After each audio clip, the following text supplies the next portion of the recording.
Ancient world marriage. Shalom Israel, Shalom, Shalom, brother Naquam. Brother Yardan. Coming back at you with these precepts and another Monday Night Fire. Giving, of course, our honor and glory to Yahweh by Shema Mashiach Malak Yabushad.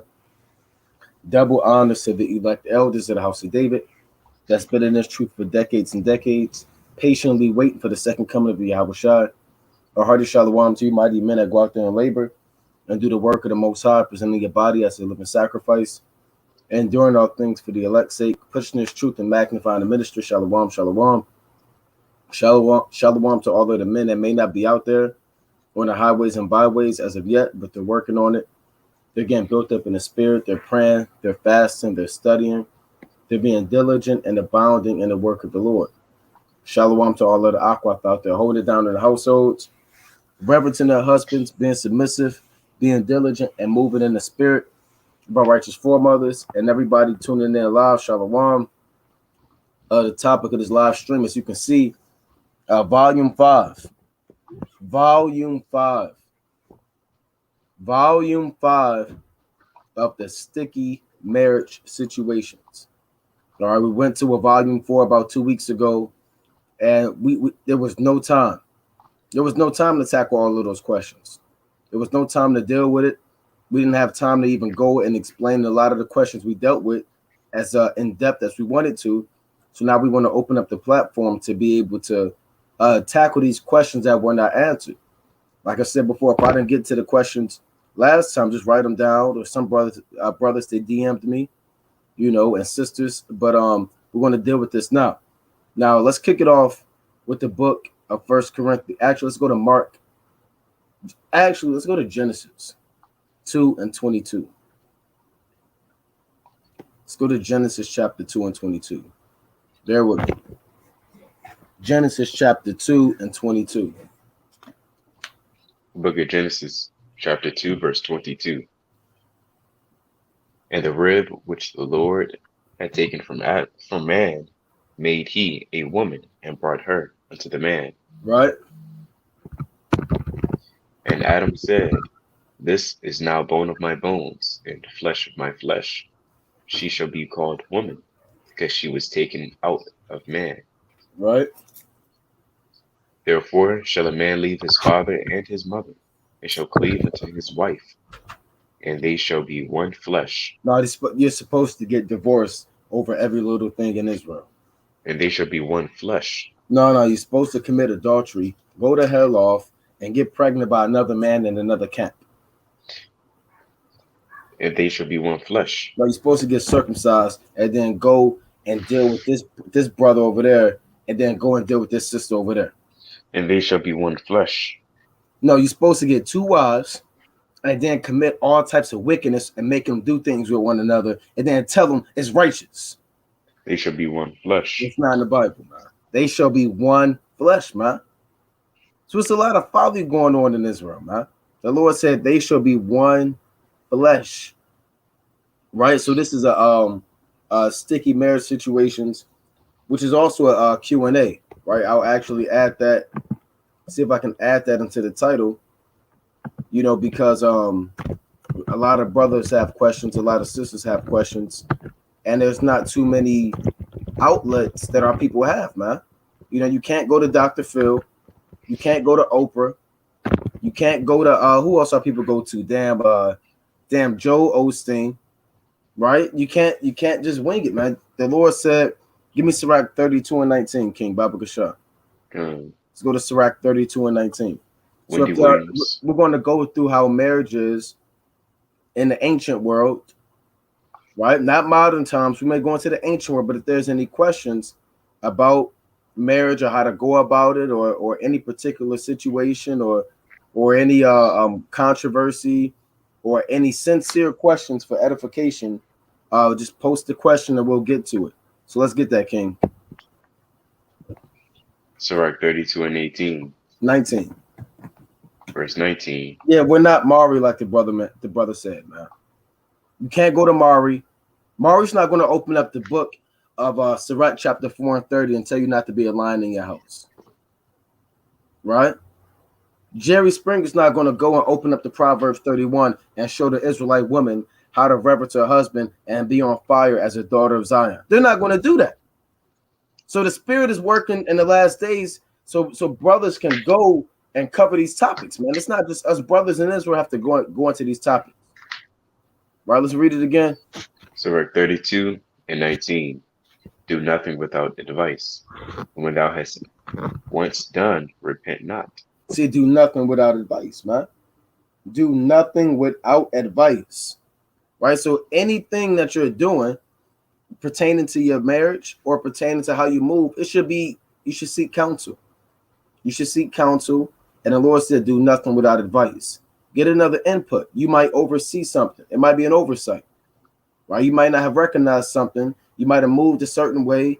You know what I'm saying? Then guess what? Your whole damn marriage fall apart, man. Right? So you don't want to just move presumptuously. The Lord speaks about moving presumptuous. All right, so here's the first question from Net Scorcher 25.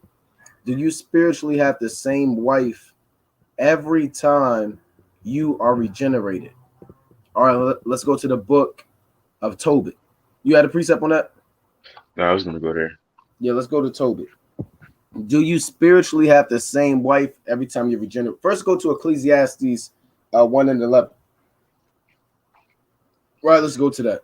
Right, that's a good question right there. That's a good question. Do you have the same wife every time you regenerate? Right, and for brothers that don't know what regeneration is, it means you constantly come back on the earth every 3 to 4 generations. You're constantly coming back on the earth with the same spirit.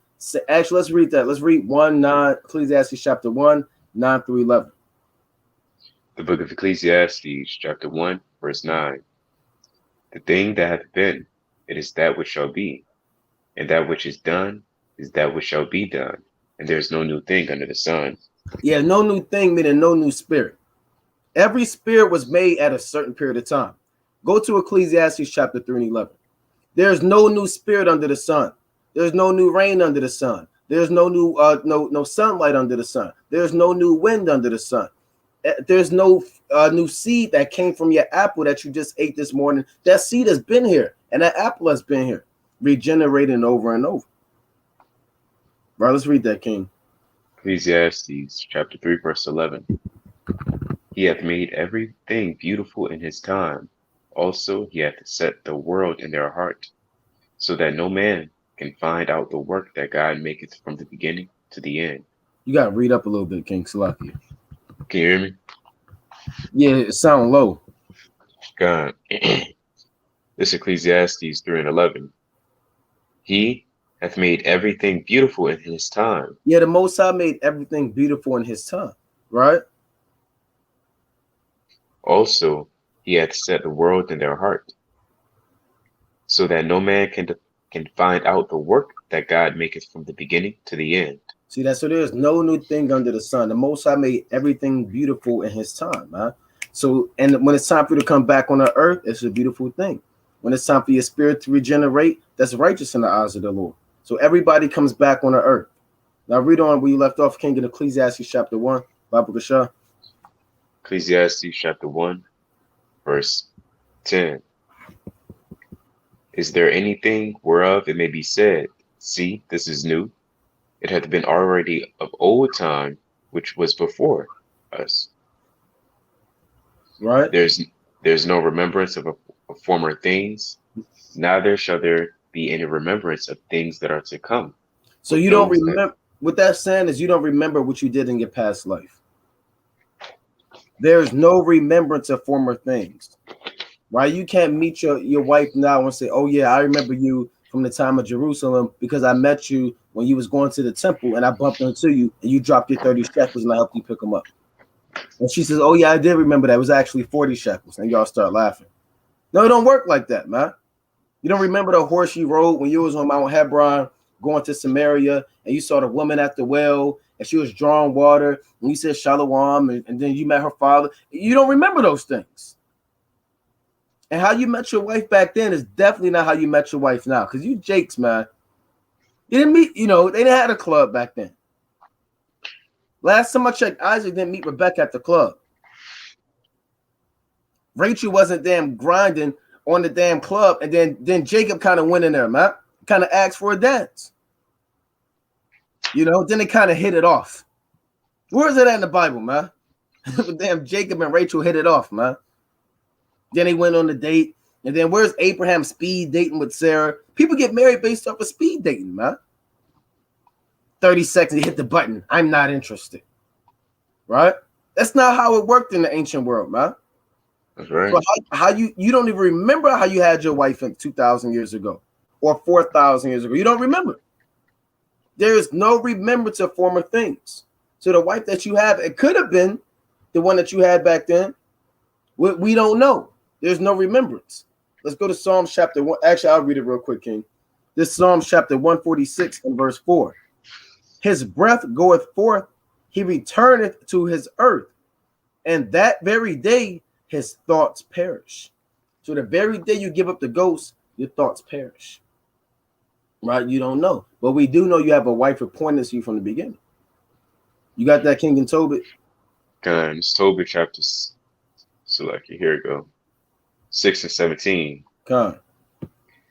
And the devil shall smell it and flee away and never come again anymore. But when thou shalt come to her, rise up both of you and pray to God, which is merciful, who will have pity on you and save you. Fear not, for she is appointed unto thee from the beginning. That's plain. Appointed unto you from the beginning. So every wife in your respective lot is appointed to you from the beginning. Rather that's the same spirit, right? Or a different spirit, right? And so only the Most High knows. Let's go to Ecclesiastes 7 and 24. Right? Only the Most High knows that those deep things that are on high. We'll be fools to sit there and say, yes, yeah, and then because you did this, look, we don't know. Right? We'll, okay, in Genesis, the Most High did this, and he linked up your wife, and then every time you meet, we can't even fathom these things. Let's read that, King. It's Ecclesiastes chapter 7, verse 24. That's what you wanted? Come on, King. And it reads, that which is far off and exceeding deep, who can find it out? That's plain. That which is far off and exceeding deep, who can find it out? Who knows if Abraham was 7 feet tall, man? You can't go and do a breakdown and say that Abraham was 7'2". You don't know. It's exceeding deep. Yeah, I knew what Sarah was thinking when the day that she met Abraham. How would you know? So certain things, they're exceeding deep, and man wasn't given that understanding to be able to comprehend the things on high. Right? So we can move on to the next question. From Jeremiah Ish Ben Israel, if a sister gets married to one of the nations like an African, can she remarry after divorcing him? So if you have a Israelite sister married to a Hamite, can she remarry after divorcing him? Let's go to the book of Sirach. Actually, let's go to the book of Ezra, chapter, I believe that's 10. And 44? No. Oh, no. No, Ezra 10 and I believe 9.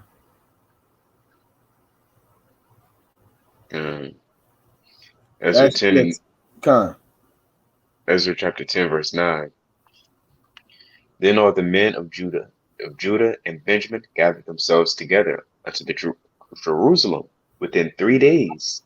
It was the 9th month of the 20th day of the month, and all the people sat in the street of the house, trembling because of this matter, and for the great rain. And Ezra the priest stood up and said unto them, Ye have transgressed, and have taken strange wives, to increase the trespass of Israel. To increase the trespass in Israel. So when a man or a woman is dealing with somebody of another nation, guess what? You're increasing the sins in your nation, man. The sins in your household. The men during the time of Ezra, they took on strange wives. Let's go to 1 Ezra 8 and 69. And we'll link it in how this deals with women. Right? Because when you're dealing, the Most High is against interracial marriage. I don't know if anybody told you. I don't know if anybody needs to know that, but the Most High is against that thing, man. The Lord is not with, okay, a Moabite can marry an Elamite, and an Elamite can marry an Issacharite, and a Judite can marry a Hamite. That's off, man. Let's read that, King. First Ezra chapter 8, verse 69. The nation of Israel, the princes, the priests, and Levites have not put away from them the strange people of the land, nor the pollutions of the Gentiles to For wit, men didn't put away the pollutions of the Gentiles, the heathen. Let's read. of the Canaanites, The Canaanites, right? Hittites, Hittites, Pharisees, Pharisees. These are Africans because the sister is married to an African. Jebusites, Hittites, and the Moabites, and even these Moabites, the Chinese. Go on. Egyptians, And these other Africans, Egyptians, and Edomites. and even the damn devil, the Edomites. You see that? So a woman, let's go to Sirach 6 and 13. So, if a man is dealing with a woman of another nation, guess what? He could leave that woman. Right? He could repent. Because that's a sin. He didn't know. Let's go to Sirach 6 and 13. Sirach chapter 6, verse 13. Separate thyself from thine enemies and take heed of thy friends. Read it again. Separate thyself from thine enemies and take heed of thy friends. Separate from your enemies. Separate from your enemies and take heed of your friends. You see that? Separate from your enemies. Now, again, you have a law where in Deuteronomy chapter 21, it's where a man can deal with a woman of another nation, but the husband has to be dead. See that? But when you're dealing with Israel being bound to a man that's a heathen, she can repent from that sin. Right? She can repent from that sin. You got a precept on that, Yaradan? I was just going to say, we're not telling them to get out for no reason. Because Right. It sounds fine and edgy. Right. So, yeah, she can repent. She can separate from that man. She may not have known it was a sin. You understand? And kind of move on. All right, next question. Brachiothamos Higher. Should your woman let you see her phone whenever you... Should your woman let you see... Boy, her phone whenever you request it. Right? You got precept on that, Yaradan? Let's go. I got one. Okay. All right, let's go to the book of 1 Corinthians 11 and 3. Right? See, this stuff caused a lot of confusion, man. You know how many arguments happen over Jake and Eve and the phone? Right? Let's deal with it, man. This First Corinthians. Bring it up. Chapter 11, verse 3. But I will have you know that the head of every man is Hamashiach, and the head of the woman is the man, and the head of Hamashiach is God. So there's order. So if the husband is asking something and is righteous, then okay, the woman has to comply. Now, if he's being like a nigga about it and kind of walking around and kicking the door down, and you still got to kind of give him the phone, but look, he got to get reproved. He got to be checked. Right? You got to kind of be checked for that. So let's go to Ephesians 5 and 22. I'm not going to go all in depth into it, but really the woman should oblige. She's commanded to reverence her husband as unto the Lord. Let's get down to Ephesians 5 and 22. This Ephesians chapter 5, verse 22. Wives, submit yourselves unto your own husbands as unto the Lord. Yeah, so if Yahweh shall come and ask for the phone, you're going to give him the phone. Let's not beat around the bush. Right? So if you're submitting to your husband, you have to submit it to him as unto the Lord. So if your husband asks for your phone, you got to give him your phone. All right, that's plenty. You had something, Yaradan? All right, let's move on. I want to try to get to these questions. HBK, what separates a wife from a concubine if laying down is marriage? What is the status? The status separates. You have wives, you have concubines. Concubines are lesser wives, but their title, since they're a lesser wife, is given a concubine, right? Because of the status that they have in that marriage. Now we're going to show you that. Let's go to Genesis chapter 16. Con. So Sarah was Abraham's wife, and Hagar was his wife, but Hagar was his concubine. She wasn't on the same status. So if they're kind of going to a feast day or somewhere, and Abraham's taking his wife, he's going to take Sarah. Now he can take Hagar if he wants to, but his wife is Sarah. Now that's equivalent. I hate to use a worldly term. You got your main chick, and then you might have a woman. These Edomites, they had their wives at home. Then they may be dealing with the secretary, right? They may be dealing with the secretary and kind of dealing with them, the office lady, the receptionist. That's their concubine. So when these top CEOs are going to the Christmas parties to meet the other CEOs, are they going to bring the receptionist and introduce it as his wife?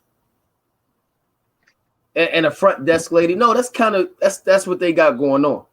He's going to bring his wife he's been married to for 25 years with their 3 kids and a soccer van. Now, that doesn't mean that receptionist, according to the law, isn't his wife anymore. But guess what? She doesn't hold the same status as his main wife.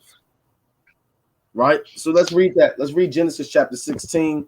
And let's read, let's start at verse 1. Genesis chapter 16, verse 1.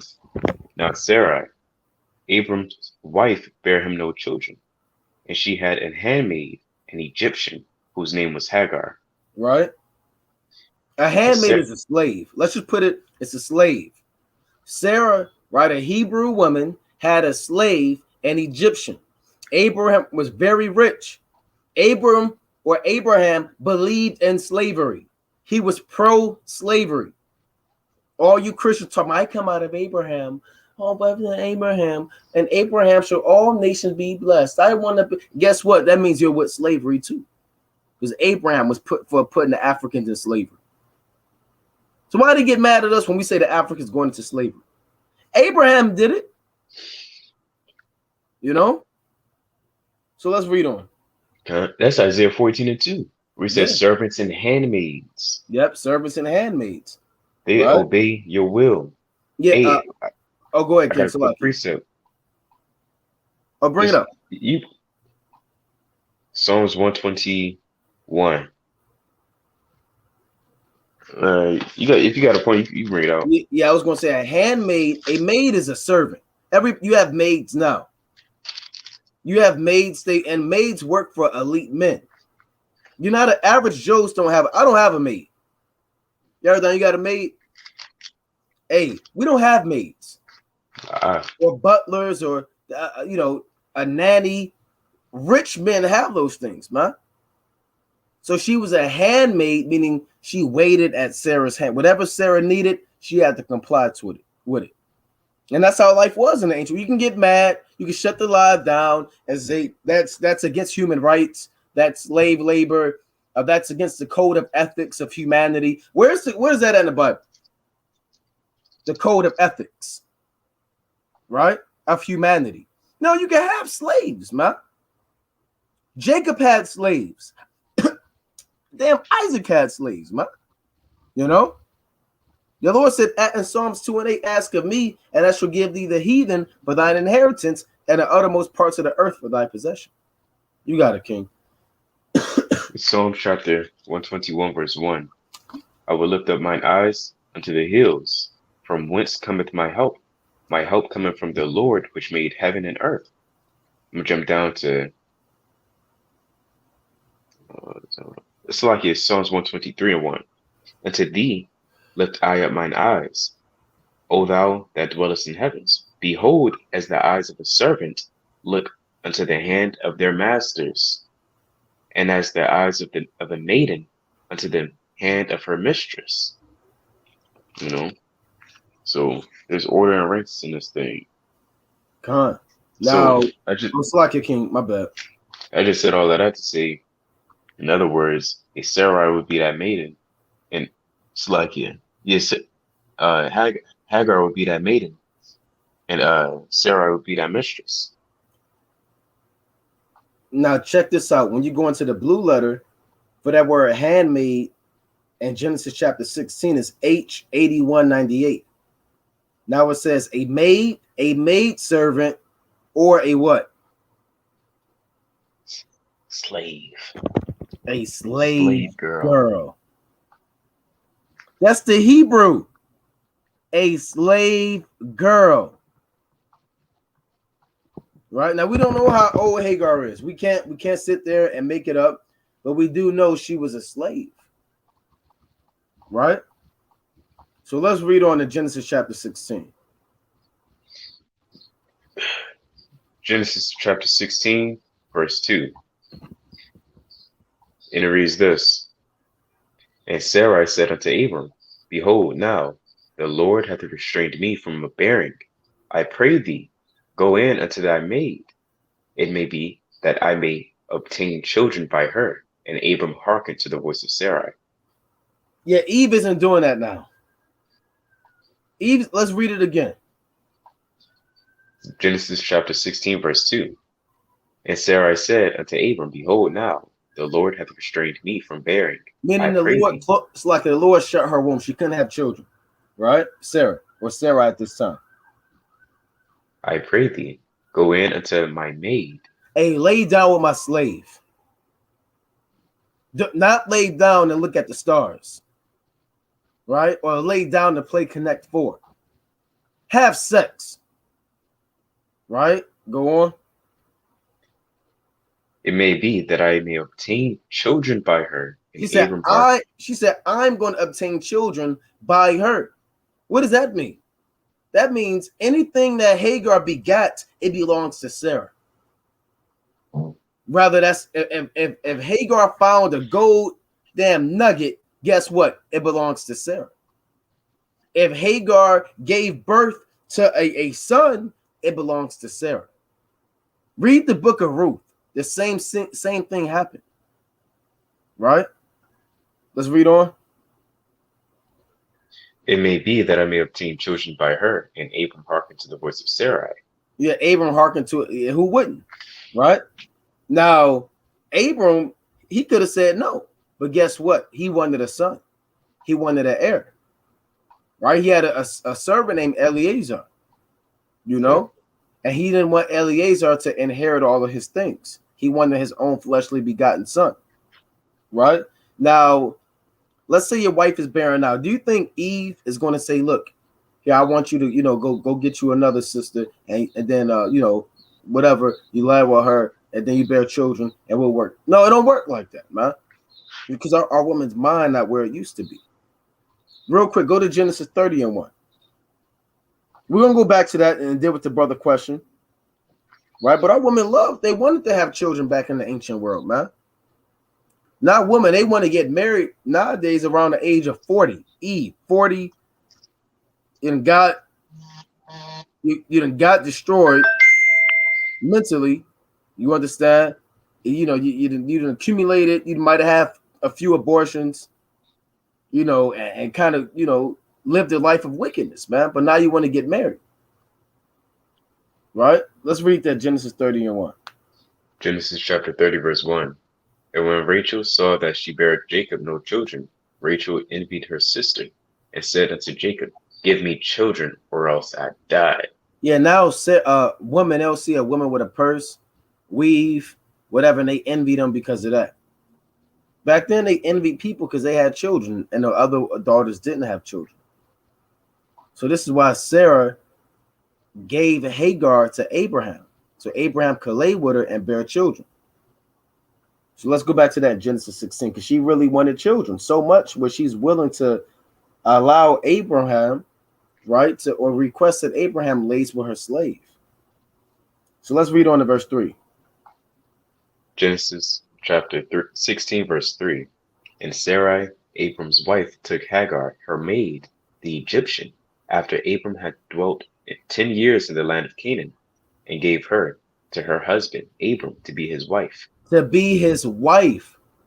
So Sarah was his wife, and Hagar was his wife, but they weren't equal.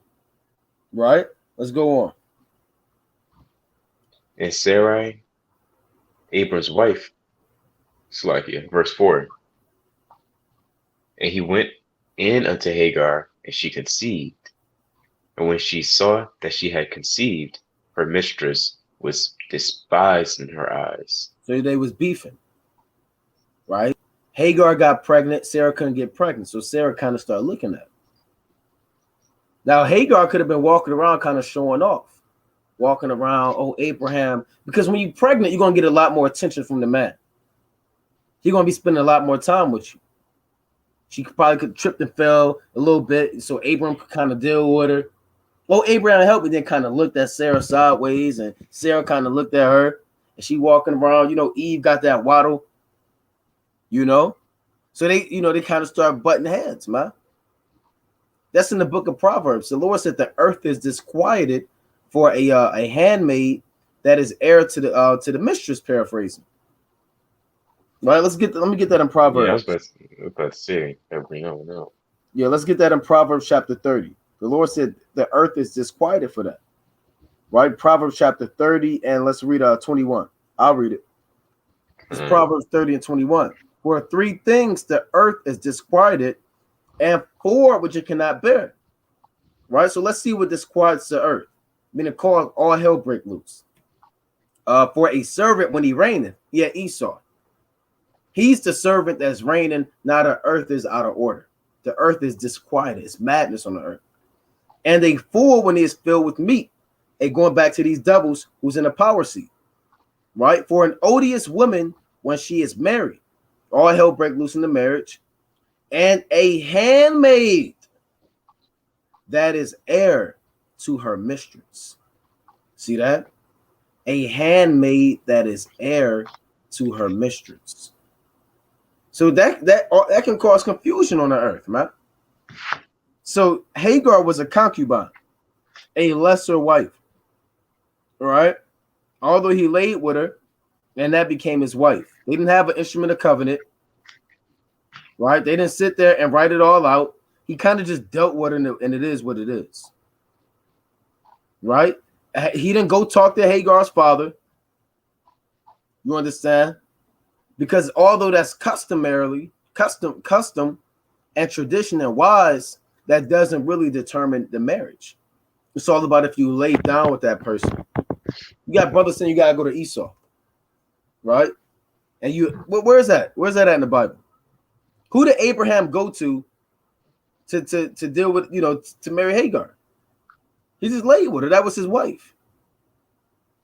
Now, again, let's go to the book of, let's see where we want to go to dealing with concubines.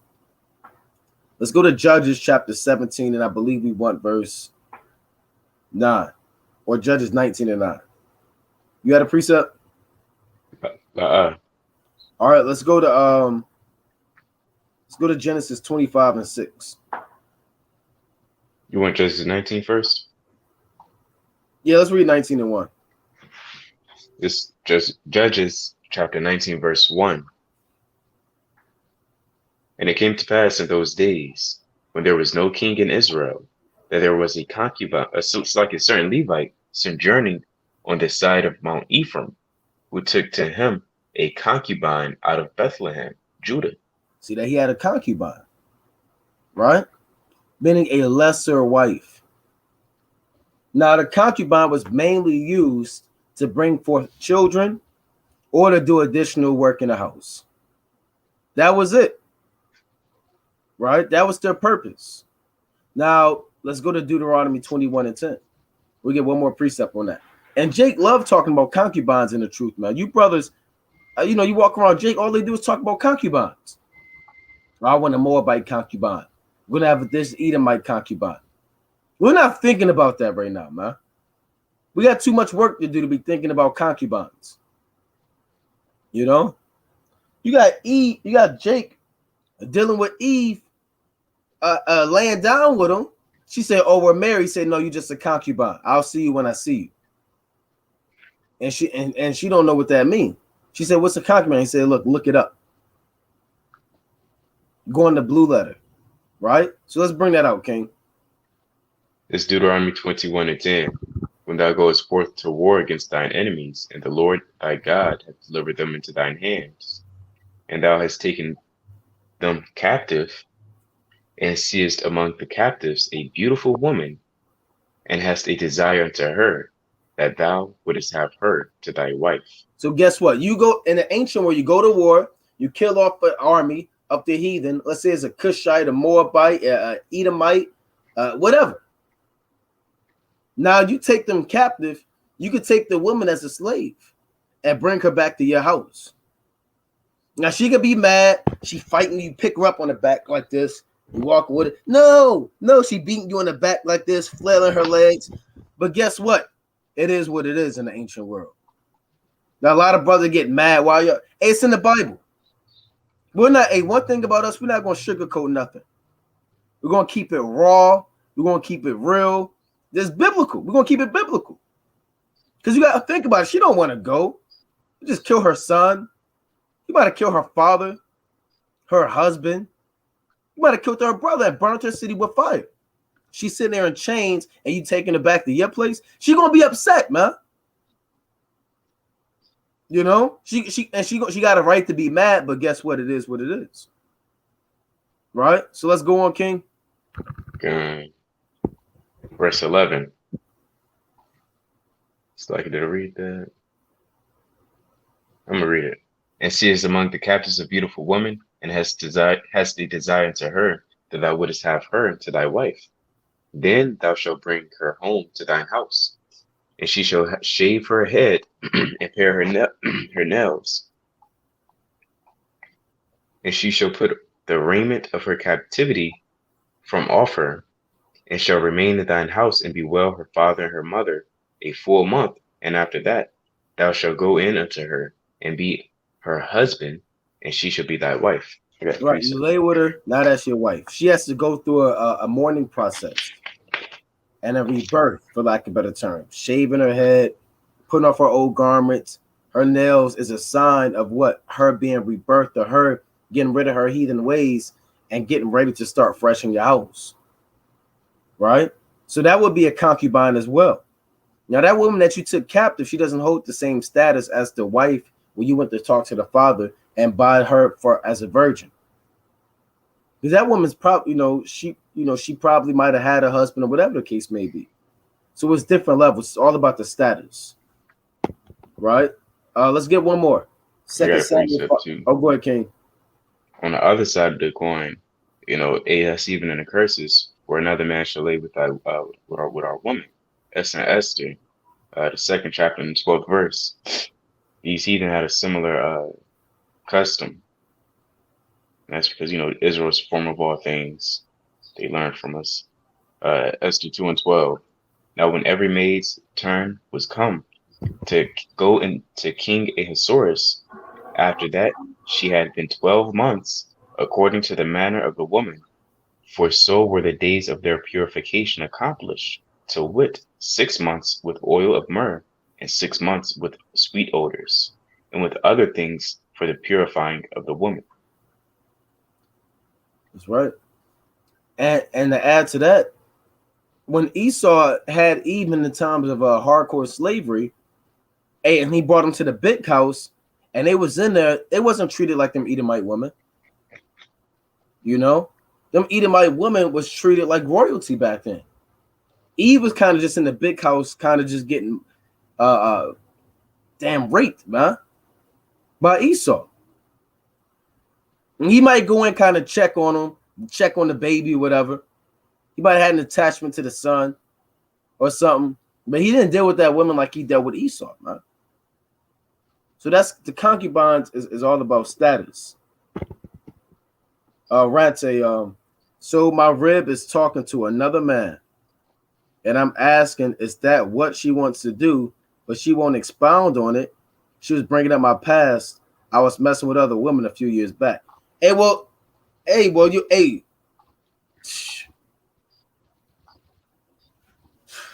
almost got it lost for words, man. No woman should be talking to another man if you married. Especially in a way that may, that's off, man. That's eliciting some type of future plans or sexual behavior or studying or whatever, man. The Lord said, let's go to 1 Timothy 2:9. Actually, man, let's go to Sirach 25. Actually, let's go to Sirach 26. I got a precept after that. All right, I'll read this. Sirach 26. And man, this whole chapter is good. Boy. All right, this is Sirach 26 and 15. A shamefaced and faithful woman is a double grace, and her continent mind cannot be valued. Right? So if your rib is talking to another man and you're saying you're asking, is that what she wants to do? But she won't expound on it. She was bringing up my past. Well, look, if you repented, and if you repented from that, and y'all moved on, that doesn't give anybody an excuse to keep going the hell off. Right? A woman is supposed to be shamefaced, man. Right? Women are supposed to be dealing with their husbands, learning from their husbands, reverencing their husbands.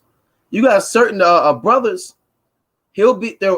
It'll be the brother and his rib in the congregation, and he may ask his rib, "Hey, hey, can you give me a napkin?" And she say no. Then another brother asks, "Can you kind of hand me that water?" She say, "Con, I don't want." So you got certain women even calling other men Lord in front of their husband. And the husband, he's trying to figure out what is that about. But that's the madness going on, right? You got it, Yardan. This is Sirach chapter 41, verse 21. And it's going into a list of things to be ashamed of, right? This verse 21, and to turn away thy face from thy kinsman, or to take a portion or a gift, or to gaze upon another man's wife. So if that's offered, that's something to be ashamed of. How much more even speaking to another man's wife? That's double fold, terrible and wrong. And this is the old saying, when there's you and another woman in a room, it's really three people in a room. You, her, and Satan. That's what some people be saying.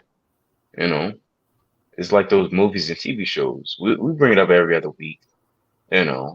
Starts off with dinner and maybe one drink, and then one drink turned into two babies, and she pregnant. I didn't know. It was only one drink. Well, hey, that's why it's a shame to look upon another man's wife. All right. Yeah, you're rib. Let's go to 1 Timothy 2:9. You ask, is that what she wants? She's already doing it. You said my rib is talking to another man, and I'm asking her, is that what she wants? Hey, brother, she's already doing it. Right? It's already happening.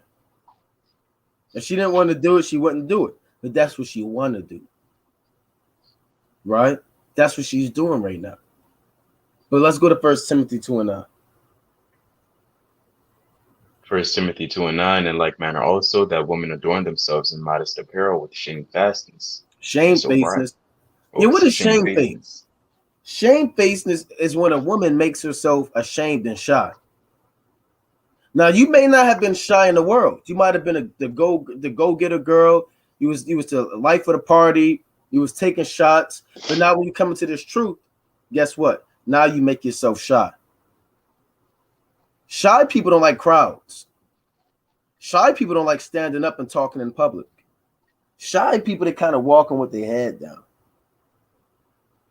You kind of ask them to say something, they kind of whispering. You got to ask them to speak up. They're shy. So women are supposed to be naturally shy. They're not supposed to be bold. They're not supposed to be calling the shots. Right? They're not supposed to be running anything. So guess what? Your woman is going off. But guess what? You can't divorce her, but you can reprimand her, but you can only divorce her if she commits fornication. That's the thing. But guess what? If you go on that route, the Most High going to give you over to your own lust, man. Let's go to Romans chapter 1. Right? The Most High is going to give you over to your own lust, to defile your body. Let's get that in Romans chapter 1 and 24. I'll read it. This is Romans 1 and 24. Wherefore God also gave them up to uncleanness through the lust of their own heart, to dishonor their own bodies between themselves. So if you going off, you making the steps towards adultery, the Most High gonna have you go off. He's gonna give you over to the lust of your own heart, man. And next thing you know, she go from talking to a guy. Next thing you know, Lord forbid, but next thing you know, she kind of, dealing with this guy. Let's go to Ecclesiastes 7:26. Book of Ecclesiastes. You was already there? Okay. Ecclesiastes chapter 7, verse 26. And I find more bitter than death the woman whose heart is snares and nets, in her hands is bands. Whoso pleaseth God shall escape from her, but the sinner shall be taken by her. See, if you please the Most High going to deliver you from that woman. See that? Read it again. It's Ecclesiastes 7:26. And I find more bitter than death the woman whose heart is Hold on, snares. Shalaki. You gotta read that slow, King. Shalom, King. Shalom, King. It's all right. It's like Ecclesiastes 7:26. And I find more bitter than death the woman whose heart. The woman. It didn't say the tall woman. It didn't say the Judite woman. It didn't say the Ephraimite woman. It didn't say the wise woman. It just said the woman in general. Go on. Whose heart is snares and nets. Yeah, snares and nets are used for warfare. When you look that up in the Hebrew, it's an act of war, right? I mean, a woman, they'll play war and mind games with you, man. Their heart is snares and nets. They'll trap you up. You got Eve trapping up Jake. Now Jake is on the leash. A physical leash walking around. Eve manipulates you, make you feel bad, make you think you did something you never did it. Hey, this what Solomon said, man. We're not going to go into a 3-hour lesson about Eve, but guess what? This is what the Lord said. Right? Go on. Where you left off? And her hands as bands. Her hands are bands. Bands are chains locked up. You got Eve manipulating Jake and playing games on him, telling him he can't go to camp now. Yeah. Pushing doctrine, teaching him, breaking the scriptures down. You got certain lessons where the Eve come in with the Bible and the husband come in for work. She do this. Sit down. And guess what? He put his bag down. He kind of sit down. And she said, open up to the book of Proverbs 31. I'm going to show you how to be a woman. And she started breaking the scriptures down to him. Right? So you have Eve breaking the scriptures down to men. Go on, King. No, these things actually happen. Let's read on. Whoso pleaseth God shall escape from her. See, if you please the Most High, he's going to get you out of that situation, brother. If you on fire, you diligent, you studying, because that ain't the woman you want to be with, brother. Right. So if you please the Most High, guess what? He's going to deliver you and give you a better woman. And that happens all the time, man. Like the Lord delivered David from my call, because David pleased the Most High. He wasn't dealing with my call like that. And the Lord gave him Abigail, a better woman, who bowed down at his feet, man, and reverenced him as if he was the Lord. So if you please the Most High, you're going to escape from her, but what? Oh, select it. But the sinner shall be taken by her. See that the sinner is just going to get destroyed by her, man. The sinner's going to be crying at night. The sinner's going to be sitting there weeping and wailing. The sinner's going to get it. The sinner might even start advocating it. See if you can get some money. You got certain things where Jake tell his Eve, go get some money off that guy and bring it back to us. Kind of start prostituting her. So the sinner gets taken by, but a righteous man, the Most High will relieve him from that situation and give him a better woman. You gotta. I just had a quick point. I was literally telling a brother that earlier today. We was literally having this whole conversation. That was all. That's the spirit. Con. You got a precept, Raleigh? Con. Right. It's the book of 2 Man, it's so many precepts you could pull through the spirit. It's Second Right. Chronicles 24:7. For the sons of Athaliah, that wicked woman, had broken up the house of God, and also all the delicate things of the house of the Lord did they bestow unto Balaam. Right? So you got a woman, she broke up the house of the Lord, man. So a woman can kind of come in this thing, become in your congregation, start saying lies, right? Start making up rumors, right? Start being wicked, having wanton eyes, start looking brothers up and down. I just got a message, man, from somebody earlier today. Says she kind of did some things and she wants to know if she's married. Well, you married, right? People hit you up all the time. I did X, Y, and Z. Did I commit adultery? So it's like these women, they know what they're doing, but yet they do it. Then they act oblivious. And certain women, they go to the and then they kind of damn weep. Then all the brothers, you want some water. Then they bring out the handkerchiefs. They start fanning her, right? And she the damn devil, man, right? So you got this woman. She broke up the house of God, and also all the delicate things of the house of the Lord that they bestow into Balaam. So a woman, and I'm not talking about the righteous sisters, all praise to the Most High God for that remnant. But those wicked women, hey man, they could break down the house of the Lord. They could break down a marriage. Women could come into your situation, you being married, by gossip. I'm sure brothers touched on that, man, or about to, and destroy your whole marriage, man, by that sister that you getting counsel from. So you have to watch, how you moving in this thing as men and women of the Lord, and watch these wicked women. You got it. God, this Proverbs 14:1. Every wise woman buildeth her house, but the foolish plucketh it down with her hands. That don't mean you literally taking an axe and you chopping down your house. Your hands are your works. How do you pull down your house? By wicked works. And you got Eve doing that, talking to another dude, man. You kind of walk in the room, she on the phone, and she say, Slocky, I gotta go. And you ask who is you talking to, and it says mom right there. It kind of say mom, but it's not mom. She's sitting there saying, yeah, she whispering. Or, you get up late at night, it's 2 a.m, and she downstairs on the phone. Right? With her Bible open, taking notes from another dude.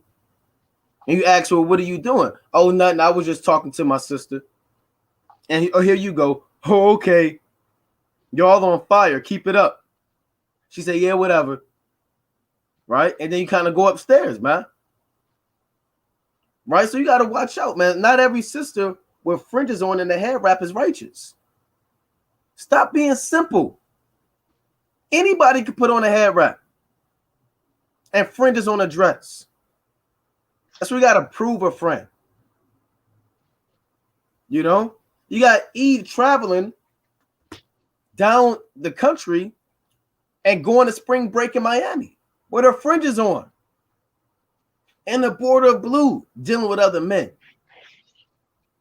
Right? Telling her husband back where he's at, hey, guess what? That's payback. Pretty much saying, she did say, then she said, I am what I am. Right? So, brother, you got it. The Lord is going to bring everything to light too. That's Luke chapter 12:2. Everything going to come to light. And the Lord may give her over to that spirit where she just go off and the Lord separate you from her, man.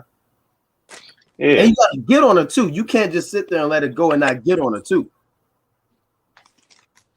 You got another precept up? I was going to make a quick point. In certain situations, if it do happen like that, where, the Lord separates you from her, you got to remember that's a blessing. You got to start thanking the Most High. And it may sound hard to believe or to kind of fathom being in this mortal body. But at the end of the day, the Lord did that.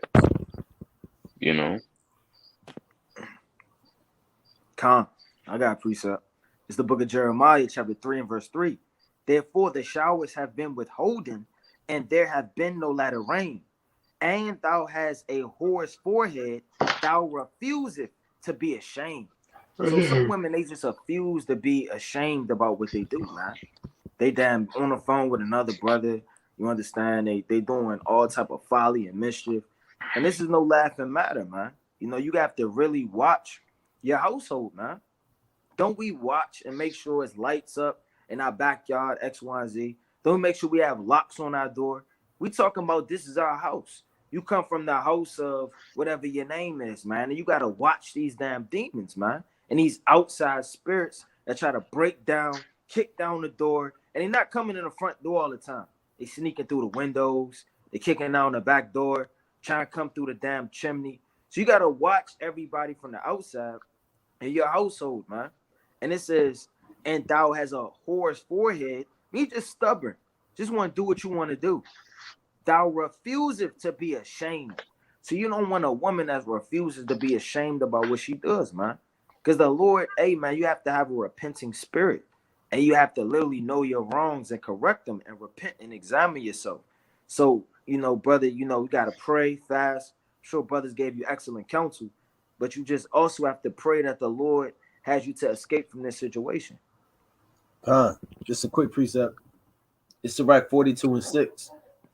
Sure keeping is good where an evil wife is, and shut up where many hands are. I mean, if you got an evil wife and your wife is going off and doing all types of loot, and brothers got stories for days, man.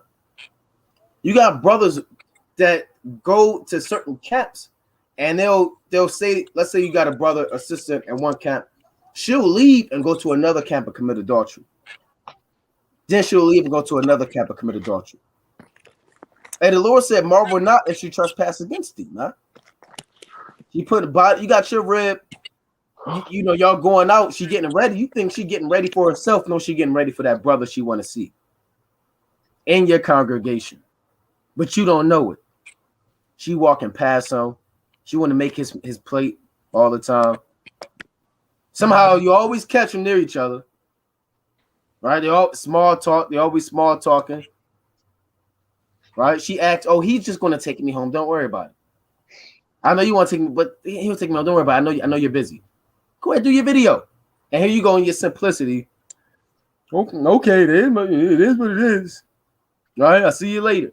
Yeah, he gonna take her home, all right.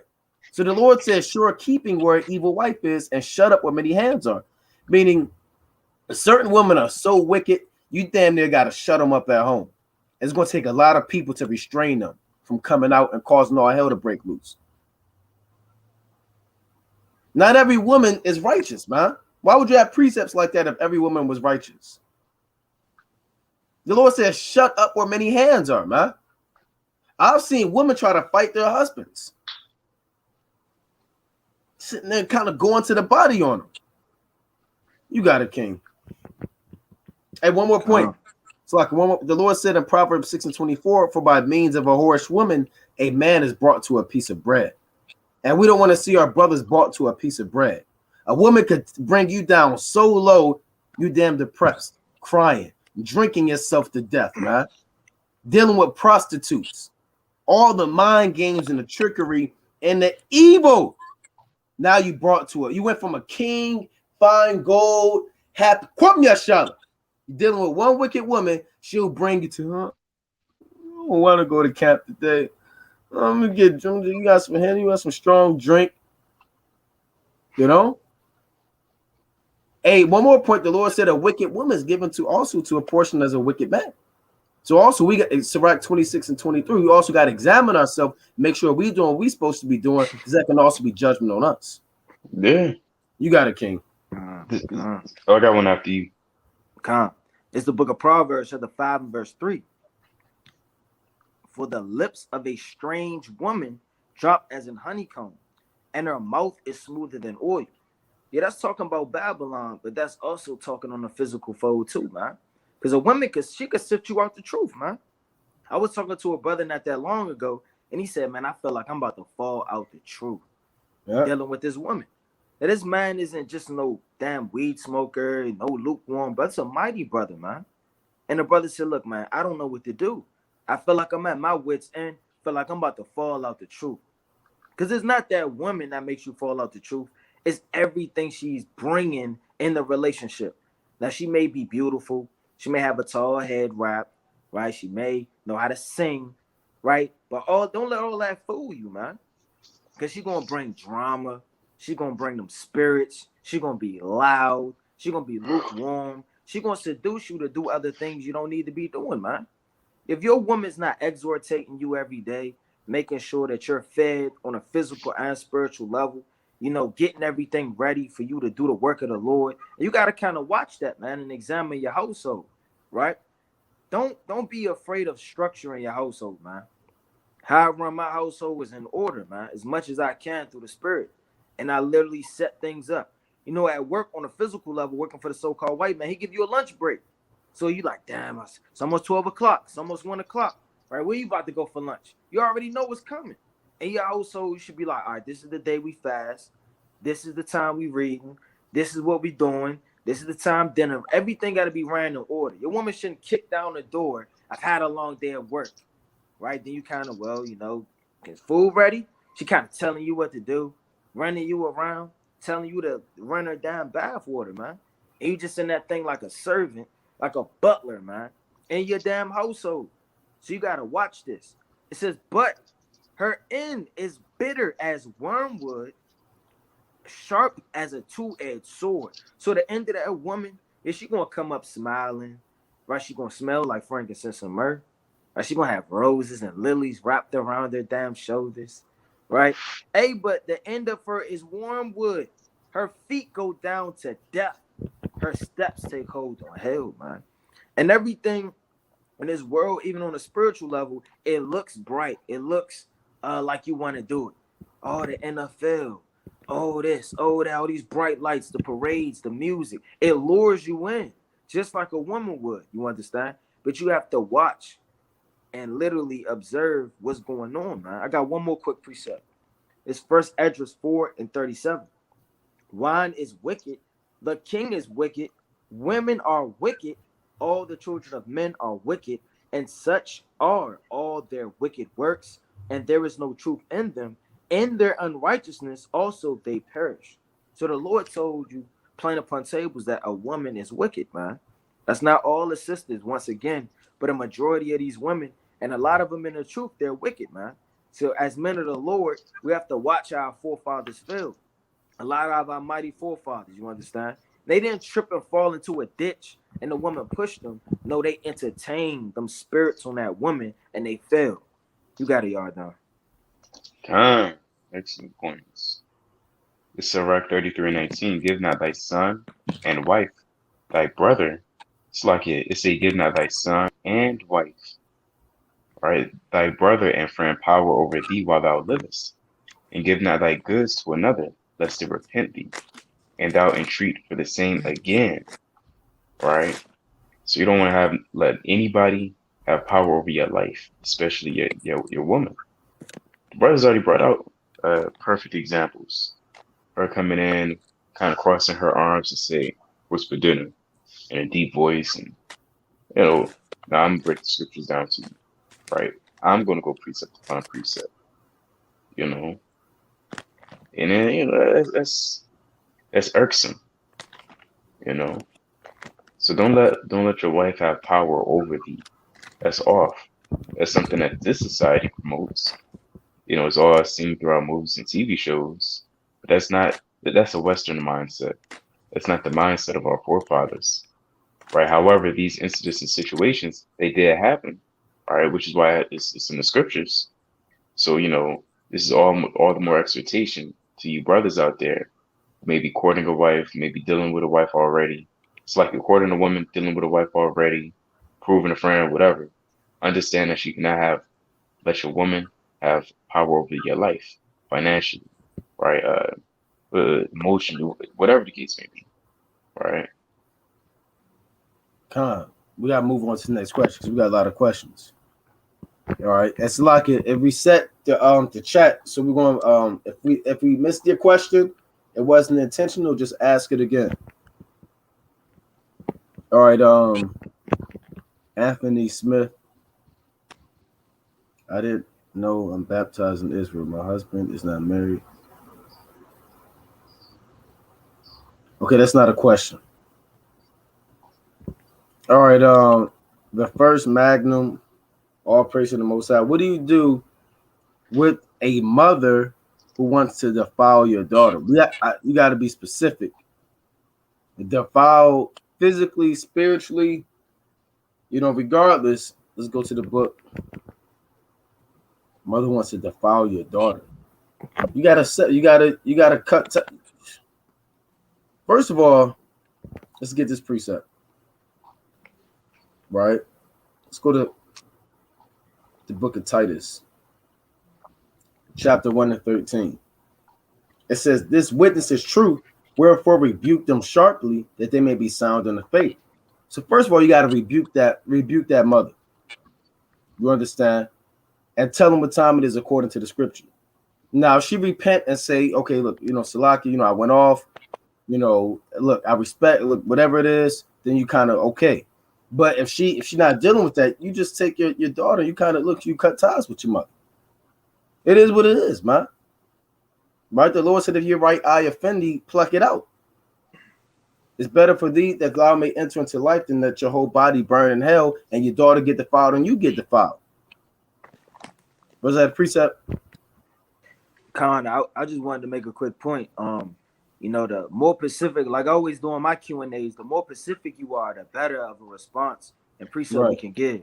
Because like the brother said, we don't know if that's physical, spiritual, or what that's really even going into. That's kind of broad. Right. Con. Oh, he said, okay, he put this part in there. Through exposing her to unclean, unlawful things. Maybe like pork, shrimp, crab, lobster. Let me get this precept, man. This second Corinthians 6 and 17. It says, "Wherefore come out from among them and be ye separate, said the Lord, and touch not the unclean thing, and I will receive you." So that's a commandment, man. You're literally commanded to come out from among the people of the world and separate them. Then the Most High will receive you. The Lord is not going to receive you if you're still dealing with people of the world. Rather, that's your mother. The Lord said, "Whoso loveth father and mother more than me is not worthy of me." So if somebody's mother's trying to defile your daughter, you give them a sharp rebuke, and then you cut ties. And guess what? You move on.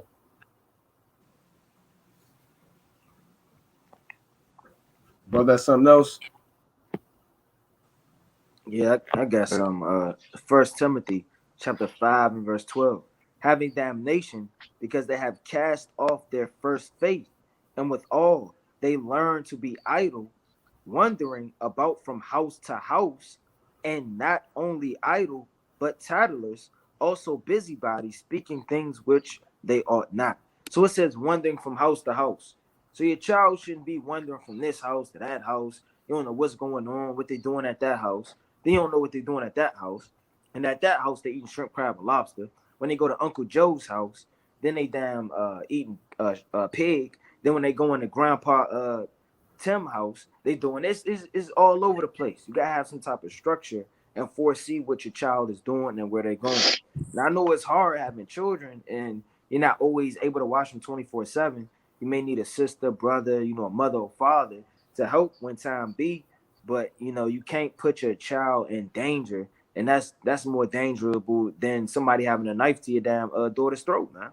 You got to look at everything as deeper and darker than just, well, I don't know what to do. No, man, somebody had a knife to your daughter's throat on a physical level, and you would act immediately. The same way it has to be that strong of a reaction, when your child is in these situations. All right, so let's move on. Next question. All right, if there's another question.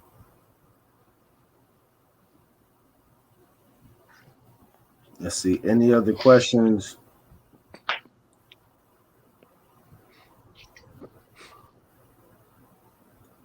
All right, let's see. If there's no more questions, we'll continue with the lesson. I see some at the bottom. At the bottom? Okay, I'm scrolling down. I'm still scrolling. So I'm trying to make sure I don't want to skip any. so we can kind of get on and move on with the lesson. Right, I see there's a few scoffers. Okay, if a man is going upside, you can't go upside your rib head. Right? You can't go upside your rib head. All right. That's absolute madness. Right, Salakia. I seen a brother. He asked me in the Q&A. He said, "Seeing how the Lord loves chastisement, and He's supposed to chastise your children, right?" And he said, "Can I chastise my wife? Because that's the ultimate level of love. It's chastisement." Had to rebuke the brother, man. A brother went to Exodus 21 about beating his wife and tried to justify it. Right? He said, "I got this precept, this Exodus 21 and 20. And if a man smite his servant," he said, "See, your woman is supposed to be under you, you know, or his maid." He said, "Look, or it could be a concubine." This is how the brother broke it down, which is off with a rod, and he died under his hand. He should be surely punished. So yeah, you know, if they die, you'll be punished. It says, notwithstanding, if they continue a day or two, I mean, if they survive that beating, he shall not be punished, for he is his money. He said, "Hey, look, I bought it. I talked to the father. I shouldn't be punished." No, you can't use that talking about you could beat your wife, man. That's off. Right? That's evil, man. Oh, my wife forgot the precept. I'm going upside her head. That's evil as hell, man. What did the Lord say in Ephesians chapter 5? Men ought to love their wives as they love their own selves. I'm gonna get that precept, but you got it, Yardan. You can't compare your wife's wickedness to all of Israel's wickedness in the eyes of the Lord. Right. You know, you understand what I'm saying. Most High did it for a divine reason, and already it was preordained for the Lord to do that. Right? The majority of Israel went off as a whole. Therefore, He had to chastise us. And even with that, even before chastisement, there was always a whole lot of mercy. Right? That's seen in Second Ezra, I believe, the first chapter. There's a whole lot of mercy even before that chastisement. The Lord is slow to anger. So even man, right, even being in these carnal earthly bodies, how much more are you? Because we know we're already subject to sin, we're subject to evil thoughts and things of that nature. How much more are you being merciful towards your neighbor? Right. This Ephesians chapter 5 and 25. Husbands, love your wives, even as Hamashiach also loved the church and gave himself for it, that he might sanctify and cleanse it with the washing of water by the word.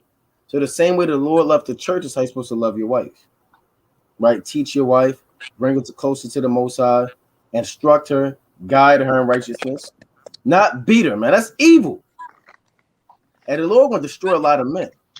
You got brothers posting their wife saying, "This is my bitch" on Facebook, and she's sitting there kind of with her head down. You know, you got certain men when they get around their wife, they kind of do this to reach for something, and the wife do this, right? Because she getting beat at home. She flinch every time he move. Hey, your wife shouldn't flinch every time you move, man. She should be comfortable around you, man. Y'all are one flesh. You got brothers damn kicking the door down on their wife, say, "Shut up." Right? She ain't even say nothing. He get off of work, kick the door down and say, "Shut up." And she sleep. Right? Let me read on. This is Ephesians chapter 5 and 27. That he might present it to himself a glorious church, not having spot or wrinkle or any such thing, that it should be holy and without blemish, so ought men to love their wives as their own bodies. He that loveth his wife loveth himself. For no man ever yet hated his own flesh, but nourisheth and cherisheth it, even as the Lord the church. So where's that beating and harming your wife, man? Making your wife do push-ups, and she forgot a few precepts. Making her squat and hold this position with her hands on the wall, put your nose on the wall, and she got to squat. That's off, but these are the things that are going on in Israel, man. Taking off the belt.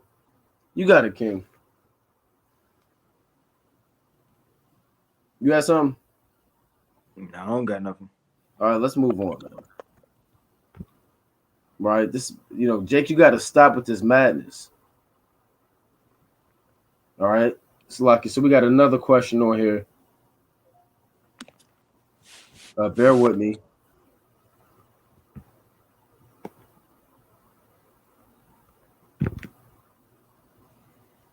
What kind of woman is she if she hid our baby's birth and the baby died? Damn. That's tough, man. See that? Right? I got a precept, man. Right? That's despicable, man. She hid our baby's birth. That's part of the curses. Right? Let me get this in Deuteronomy chapter 28. Right? Where our women are still affected by the curses, man. It's probably the worst thing I've seen all day. This Deuteronomy chapter 28 and 56. The tender and delicate woman among you, which shall not adventure to set the sole of her foot upon the ground for delicateness and tenderness, her eyes shall be evil toward the husband of her bosom, and toward her son, and toward her daughter. Right? And toward her young one that cometh out from between her feet, and toward her children which she shall bear, but she shall eat them for one of all things secretly in the siege and straitness, or with thine enemy shall distress thee in thy gates. Right? So yeah, brother, that's tough, bro. That's part of the curses. But we'll definitely be praying for you, man. That's a tough lot to go through, man. Right? That's a tough lot to go through, King. Brother, had a precept. Con, I was gonna bring out the same one. Leviticus 26 and 29. And ye shall eat the flesh of your sons, and the flesh of your daughters shall ye eat. And that just goes to show, like the brother's going into them curses, man. How destroyed our people are, and how smitten with madness they are, man. Right? And like the brother said, we definitely gonna be praying for you. It's a lot that probably weighing on you, emotionally, spiritually, but everything is of the Lord. Who got it, y'all down? No, I was just agreeing. Jeez. I got a precept real quick. This Lamentations chapter 4 and 2. The precious sons of Zion comparable to fine gold. How are they esteemed as earthen pitchers, the work of the hands of the potter? For the Lord said, even our men went from being gold to being in the lower state.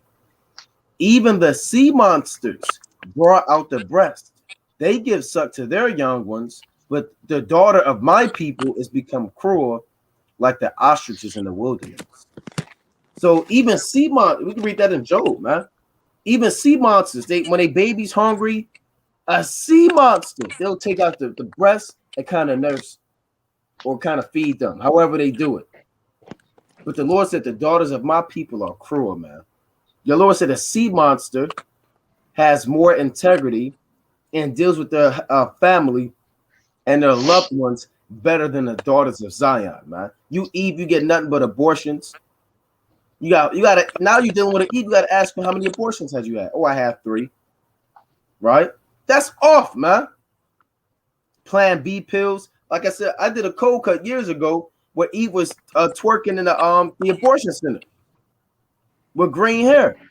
So we're gonna get an abortion. Twerking with the gown on. So a lot of Eve's gonna get put to death. Now we talk about Jake a lot. We're gonna do one day. We're gonna do a video strictly just getting on Eve in the world and in the truth, because that's off, man. You got it, King. It's the book of Isaiah, chapter 49 and verse 14. But Zion saith, the Lord hath forsaken me, and my Lord hath forgotten me. Can a woman forget her suckling child? And that's what happened, man. The women, they forget their suckling child. They throw them in the damn. You got a Tupac song, Brenda Had a Baby, man.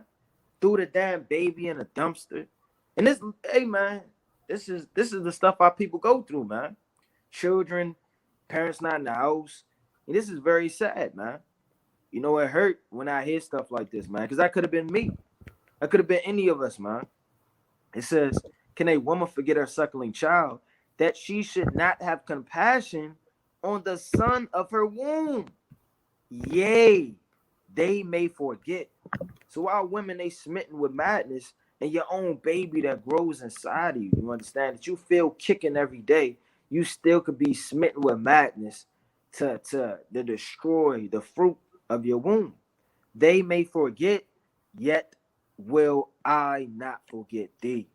Behold, I have graven thee upon the palms of my hands. Thy walls are continually before me.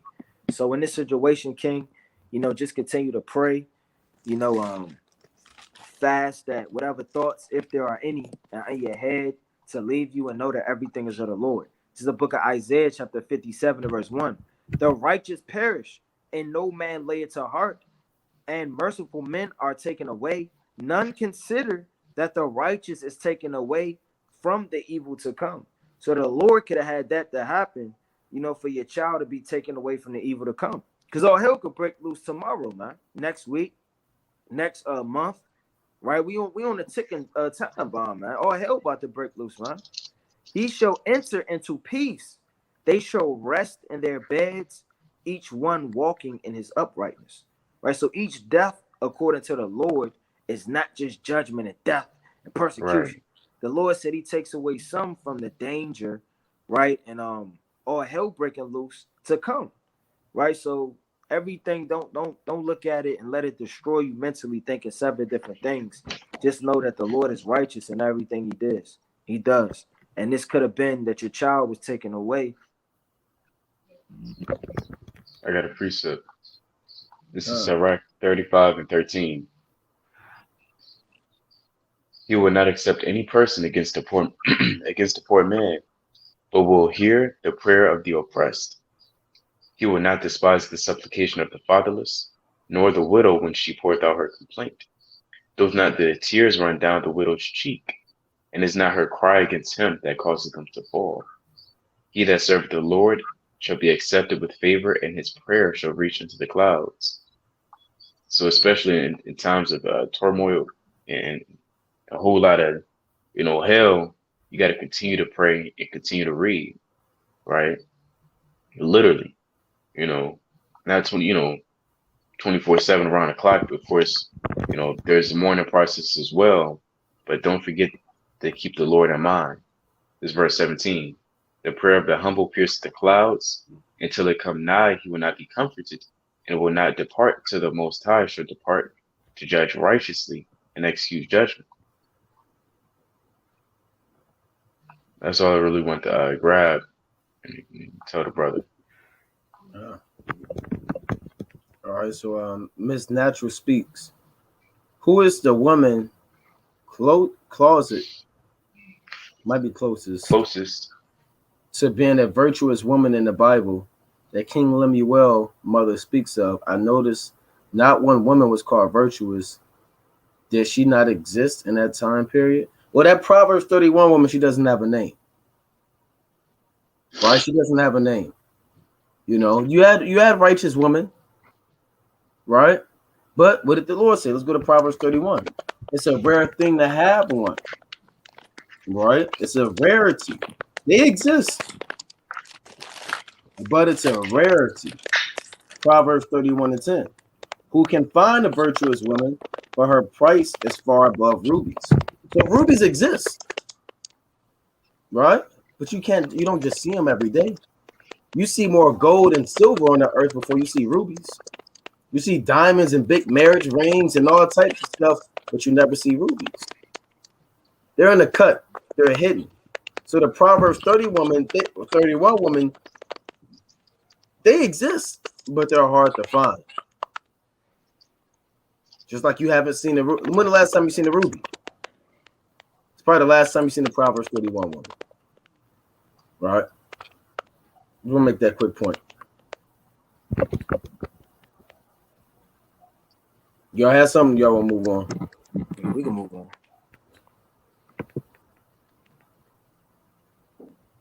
Martin, and it's like you do have righteous women. You got Esther. We can go on. You got Judah, and they're not the only two. You got Eve. It's only Judah and Esther. You have many righteous women, man. You have many women that laid their neck down. You got Phoebe, right? You got Sarah. You understand? You have Rebecca. And we can go on. You got Martha. You got Mary. You got Joanna. Right? You have many righteous sisters, man. Okay, I'm from Ephraim. My girl is from Gad. I'm into the truth. She does not want to believe and tells me I'm wrong for thinking this way. Anyhow, was shot. Should I just cut her off? Well, if that's your wife, you can't just divorce her, right? You got to be specific, man. You saying your girl? We don't know what that means. Is that somebody you courting? Is that a wife? But we'll give you the answer for both. If it's your wife, you can't cut her off, especially if she's pleased to dwell with you. Matthew 19:9. And I say unto you, whosoever shall put away his wife, except it be for fornication, and shall marry another, committeth adultery. And whoso marrieth her which is put away, doth commit adultery. So the only reason the man could divorce his wife is if she commits adultery. That's plain. Now, if you have an unbelieving wife, what did the Lord say? And she's pleased to dwell with you. You got a precept out before I get this? Anybody? No, you got it. All right, let me get this real quick. This 1 Corinthians chapter 7 and verse 13 or 12. But to the rest speak I, not the Lord. If any brother hath a wife that believeth not, and she be pleased to dwell with him, let him not put her away. So if she's pleased to dwell with you, she's not going to hell off. She's not bringing witchcraft and trying to kill you. And hey, look, you kind of pray for because she's sanctified by you. Right? If that's somebody you courting, and they're not getting to it, then you have the right to kind of not deal with it. You don't have to marry her just because you're courting her. All right. A lot of brothers, you think I have to marry her. No, brother. All right, from Big Man. What if your rib is not being intimate with you on purpose? I got a precept. I got a precept after you. It's in Romans. 1 Corinthians 7. Oh, 7. You got to get that too. Good. Con, this 1 Corinthians chapter 7 and 3. Let the husband render unto the wife due benevolence, and likewise also the wife unto the husband. Due benevolence is intimacy, right? The wife hath not power of her own body, but the husband. So the wife can't be like, I hate to put it like this, but we know how it is in the world. You're not getting none tonight. This right here is shut down. You know how Eve is, right? That's off, man. Right? When you take the trash out, then you could do this. Do the dishes, do that, then you'll get some of this stuff. That's off, man. Right? And a husband, I'm not even going to go into Jake, but Jake, you do the same stuff, man. You don't have power over your body, man. So if your wife, we got to take it there due to the question. If your wife is burning, guess what? The husband's supposed to be there to take care of her. If the husband is burning, the wife got to sit there. The wife got to be there to take care of him. That's due benevolence, right? Verse 5. Defraud ye not one the other. So she's going off. You can't defraud one another, right? Your wife sitting up there burning like the movie Damn Love Jones with a damn pillow tossing and turning, and you watch a Sports Center all day. Rewinding it, top 10. I'll be up there. Hey, brother, get up there, brother. Right? And likewise, the wife and the husband, man. So they go hand in hand, man. Yeah. She on the phone with her girlfriends all night. It's 4 a.m, 5 a.m, cackling. Right? Going the hell off, man. And you sitting up there, that if you're defrauding one another, that can lead to demons working on you, man. I've heard stories with Jake. They start dealing with prostitutes because their wife is defrauding them, right? Or they'll start going online.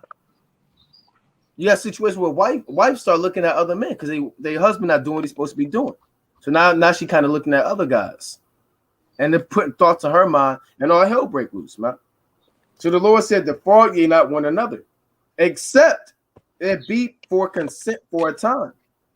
Right? Meaning y'all agree, say, okay, look, we're not going to do this. We're going to fast. We're going to pray, get these demons off of us. And then we're going to come together again. That don't mean you can run in and kind of just grab up your wife and say, "Shut up." Right? She's sitting there making the biscuits, getting the biscuits out the oven, and she say, "I'm fasting." And you say, "I don't give a damn about that fast." Right? Right. Stink breath and all. Yeah, man. This is going to be fast. And then you kind of go, and then your wife, she get taken off guard. You can't do that.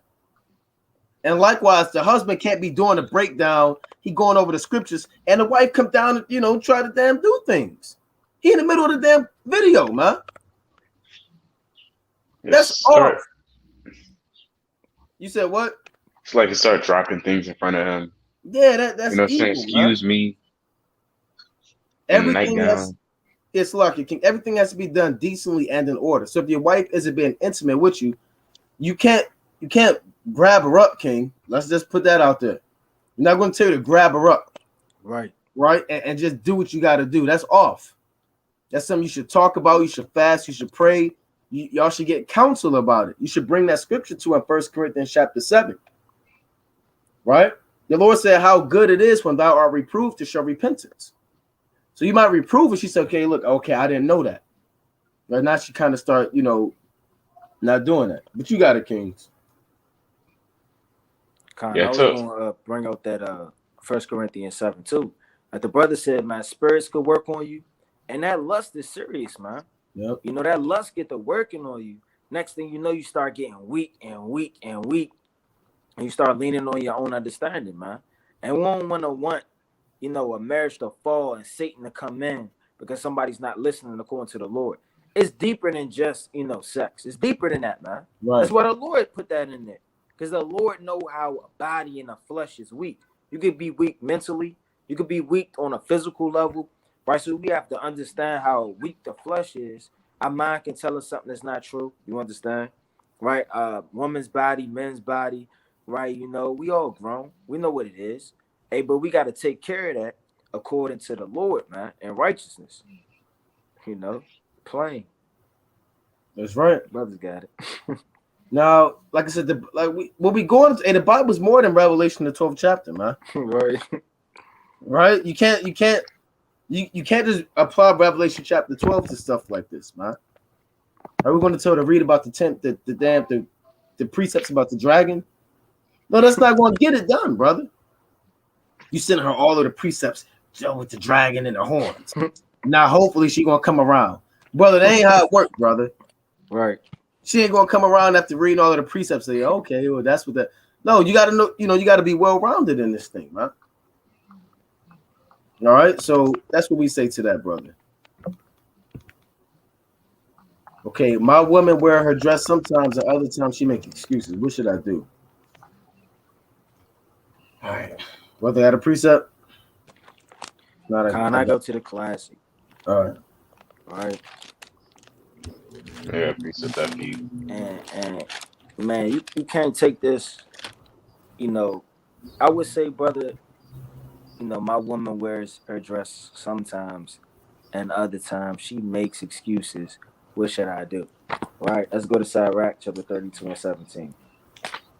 Sirach chapter 32, verse 17. A simple man will not be reproved, but will find an excuse according to his will. So all that is an excuses, man. You can't have an excuse. Today I'm going to do this, but today I'm not going to do that. Then the next day I'm going to do that. That's excuses, right? What you should do as the man is you should buy her all clean clothes and throw out the rest, man. I'm not going to be sitting up here while you damn wearing pants and tight clothes. That would never happen in my household. You understand?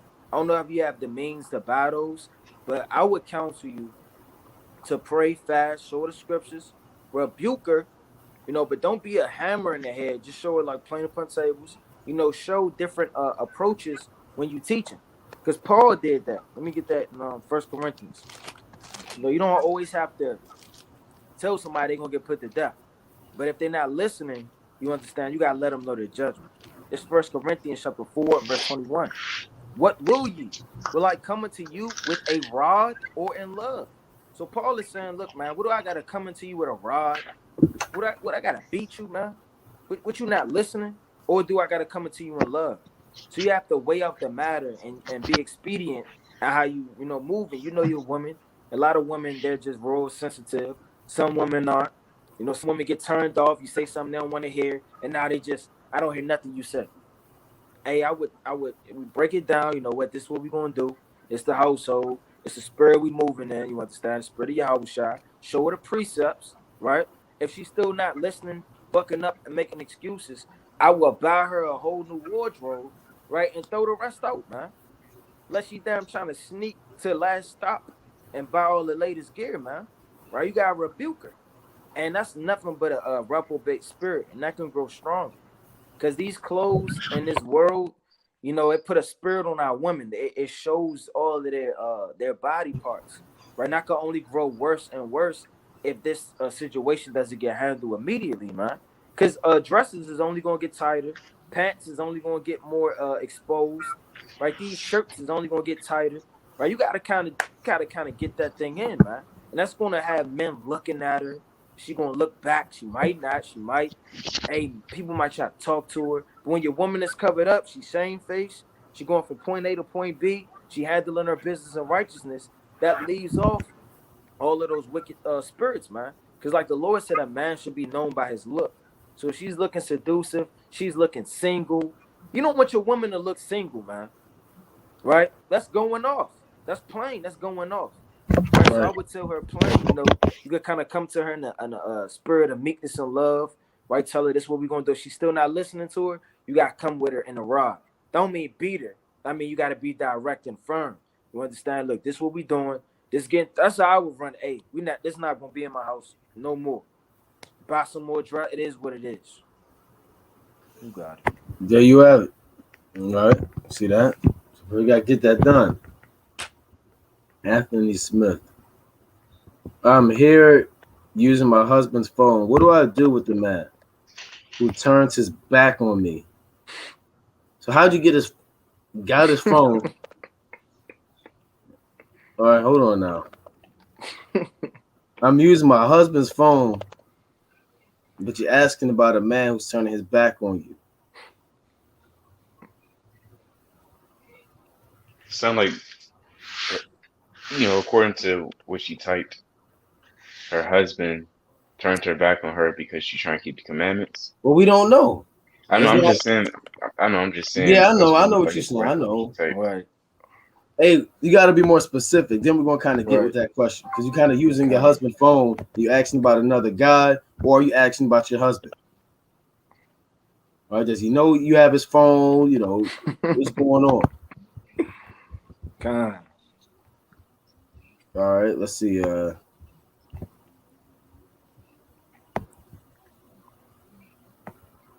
Dang. Okay, BK Griffiths. How to deal with my wife lusting to do things with another man, sleeping in the same bed as him, and lying about spending time together. If she's in the same bed with him, brother, they're not playing Monopoly, right? They're not sitting around trying to figure out what they're going to do for the day. All right, let's go to the book of Sirach. Boy, man, this stuff is make you want to pluck your beard out, man. Right.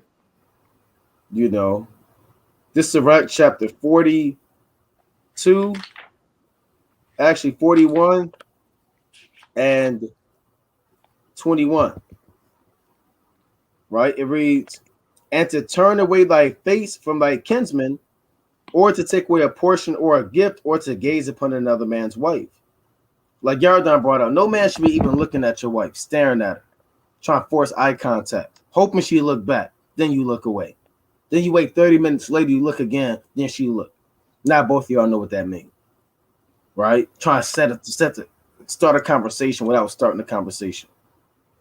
That's off, man. Putting on body oil, walking past her so she can smell you. That's evil, man. You can't even gaze at another man's wife.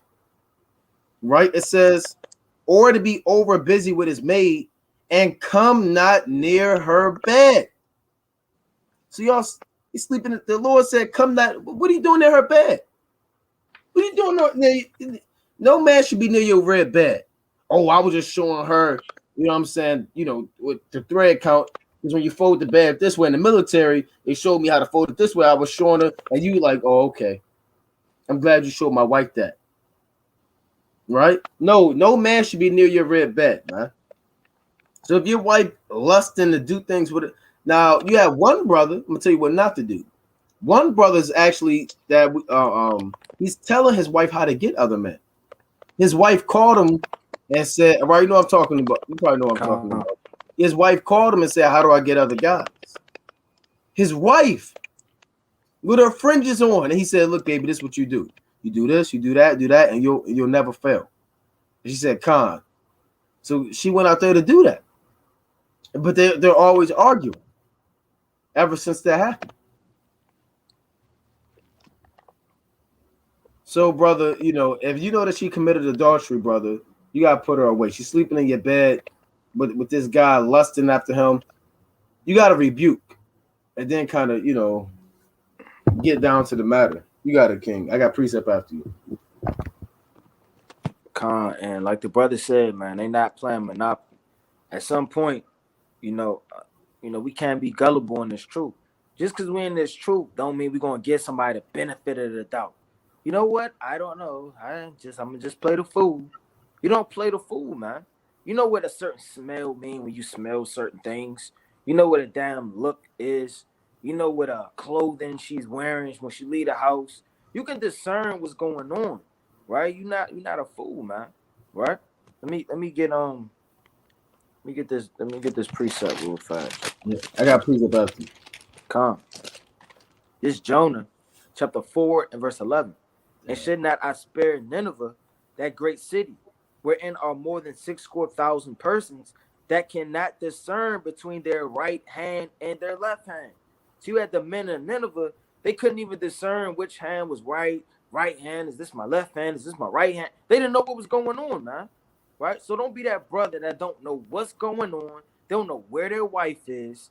They don't know all of these different names. You got Lil L in the phone. You don't know who the hell that is. Just Lil L. You scroll through her contacts list. You see Lil L. Brother, you got to discern this thing, man. Right? It's also much cattle. There you have it. Yeah, I wanted to get this, man. Yeah, you got to this Deuteronomy 13 and 14. Then shalt thou inquire and make search and ask diligently, and behold, if it be truth and the thing is certain that such abomination is wrought among you. So you got to ask diligently and get down to the bottom of the matter, brother. She said she slept in the bed, and you said, well, okay, you now you're assuming that they were playing trouble. Like press the little button and the dice shaking in the thing. Got the pegs moving around. She green and you yellow, and you think they playing scrap. If your wife lusting after another man, everything starts with rebuke. All right. Now you're gonna be mad. You're gonna be upset. She said, "Look, I can't stop lusting after these guys." Right? You're gonna be mad. You're gonna feel some type of way, man. But you gotta rebuke, and she gotta fast. She gotta fast and get them evil spirits out, man. But now, it's too late because she's sleeping in the bed with him and lying about spending time together. Let me go to Surratt. Let me get this other precept. I'll be damned.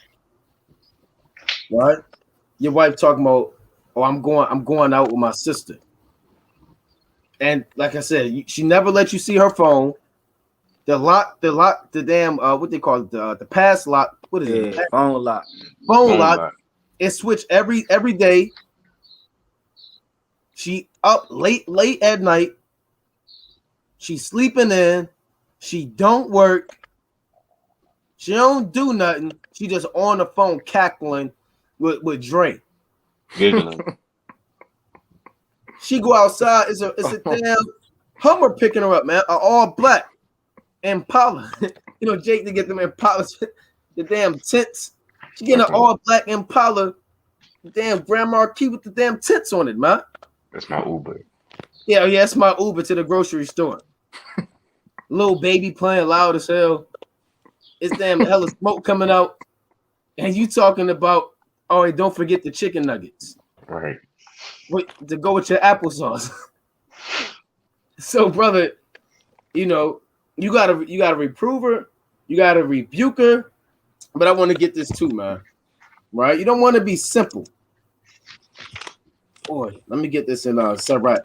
This is a classic. Especially if it's adultery. If it's adultery, man.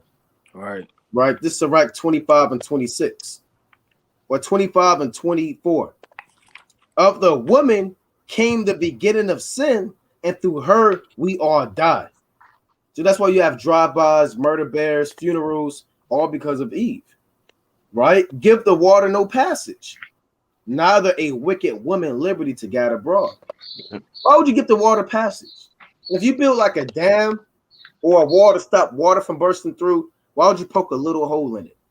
Then that hole gonna get bigger. Then more water gonna come. Then all hell gonna break loose, man. You give the water a little bit of passage. If you let a wicked woman kind of gad abroad, all hell is gonna break loose, man. And certain brothers, let's face it, your wife is wicked. Right? Oh, she's working. No, she's wicked. She's talking to little L, like the brother said. She walking around with beats on and a damn little crop top on, man. You know? Eating eggs and Cheetos and being a nigga woman.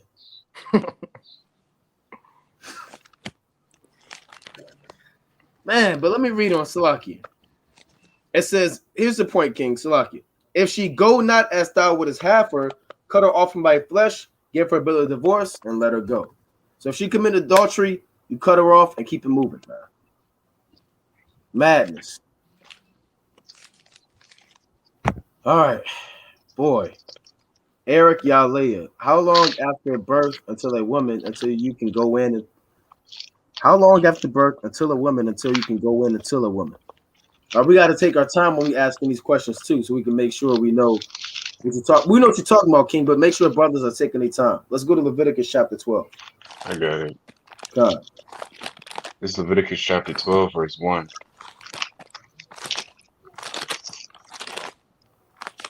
And it reads, And the Lord spake unto Moses, saying, Speak unto the children of Israel, saying, If a woman conceived seed, and born a man-child, then she shall be unclean 7 days, according to the days of the separation of her infirmity, shall she be unclean. Right? Go on. Meaning the days of her flower. That's the days of her infirmity. It's the same thing. Go on. And in the 8th day of the flesh of his foreskin shall be circumcised. Right. And she shall then continue in the blood of her purifying 33 days. We have those 7 days, but it don't stop. She has to add 33 more days. She has to continue. Because normally you have your woman, she unclean 7 days, whatever. But no, this don't stop. It continues in the blood of the purifying 33 days. Right, go on. She shall touch no hallowed thing, nor come into the sanctuary, until the days of her purifying be fulfilled. Right, because even when you look it up, we're not going to do a scientific breakdown on it. The woman still has discharge. A lot of discharge even after birth. And even Esau he'll tell a woman, hey, look, you got to wait about a month and a half before you can kind of get intimate again. Well, it's in the Bible. Because all of that discharge, you got to push the woman's stuff out. And you know what I'm saying? She still may be spotting a little bit and blood. So you got to wait them 33 days for a man-child. Right, go on. Well, I'll read on. Verse 5. Okay. But if she bear a maid child, then she shall be unclean 2 weeks, as in her separation. If it's a woman, it's not 7 days, it's 14 days. Go on. As in her separation, and she shall continue in her blood of her purifying 66 days. Yeah, so that's double for a weaker 60. vessel. So it takes longer time for her to be clean. And for Jake, who may not know, that's 60 up, if I'm not mistaken, right? Was it 6? That's 66.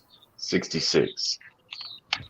So that's 2 months and a week, give or take.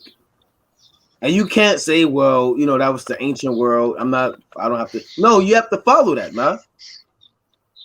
Oh, You got Jake said, you know, Jake, oh, I don't care about that. I love you, baby, anyway. No, you got to love the Most High.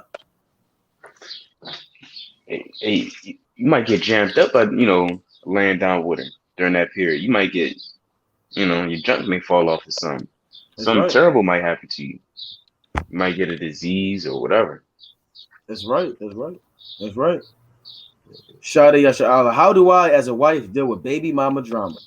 She keeps the child away, but still flirts with my husband. Okay, so you got a child with him. Oh. And then she keeps the child away, but flirting with your husband. All right. I got a precept. Oh, go ahead, King. I got one after you. I gotta pull it up. It's all right. Boy, man. It's that I being evil towards your brother's spirit. Oh, boy. Where is it? You got it, King. I'll bring one out after you. Yeah, baby mama drama, man. You would think that it was over in the world, but, you know, when you come into the truth, all that stuff, you know, you might have came into the truth with that situation. So now we have to know how to deal with it. This is Sirach 26 and 6. But a grief of heart and sorrow is a woman that is jealous over another woman, and a scourge of the tongue which communicates it with all. Right now, that's just more than likely you don't know because, you know, more than likely perhaps not in the truth. You know, she got a lot of grief and sorrow, and she got spirits on her. Right? It's not gonna do anybody well by kind of being jealous and, you know, you acting like, you know, a child. That's not doing anybody well. So with that, you know, you gotta pray first and foremost. Pray to the Most High. Perhaps you may have to entreat your husband that, you know, ask me, you know, X, Y, and Z, you know, in a respectful manner, you know, because that's not helping anybody.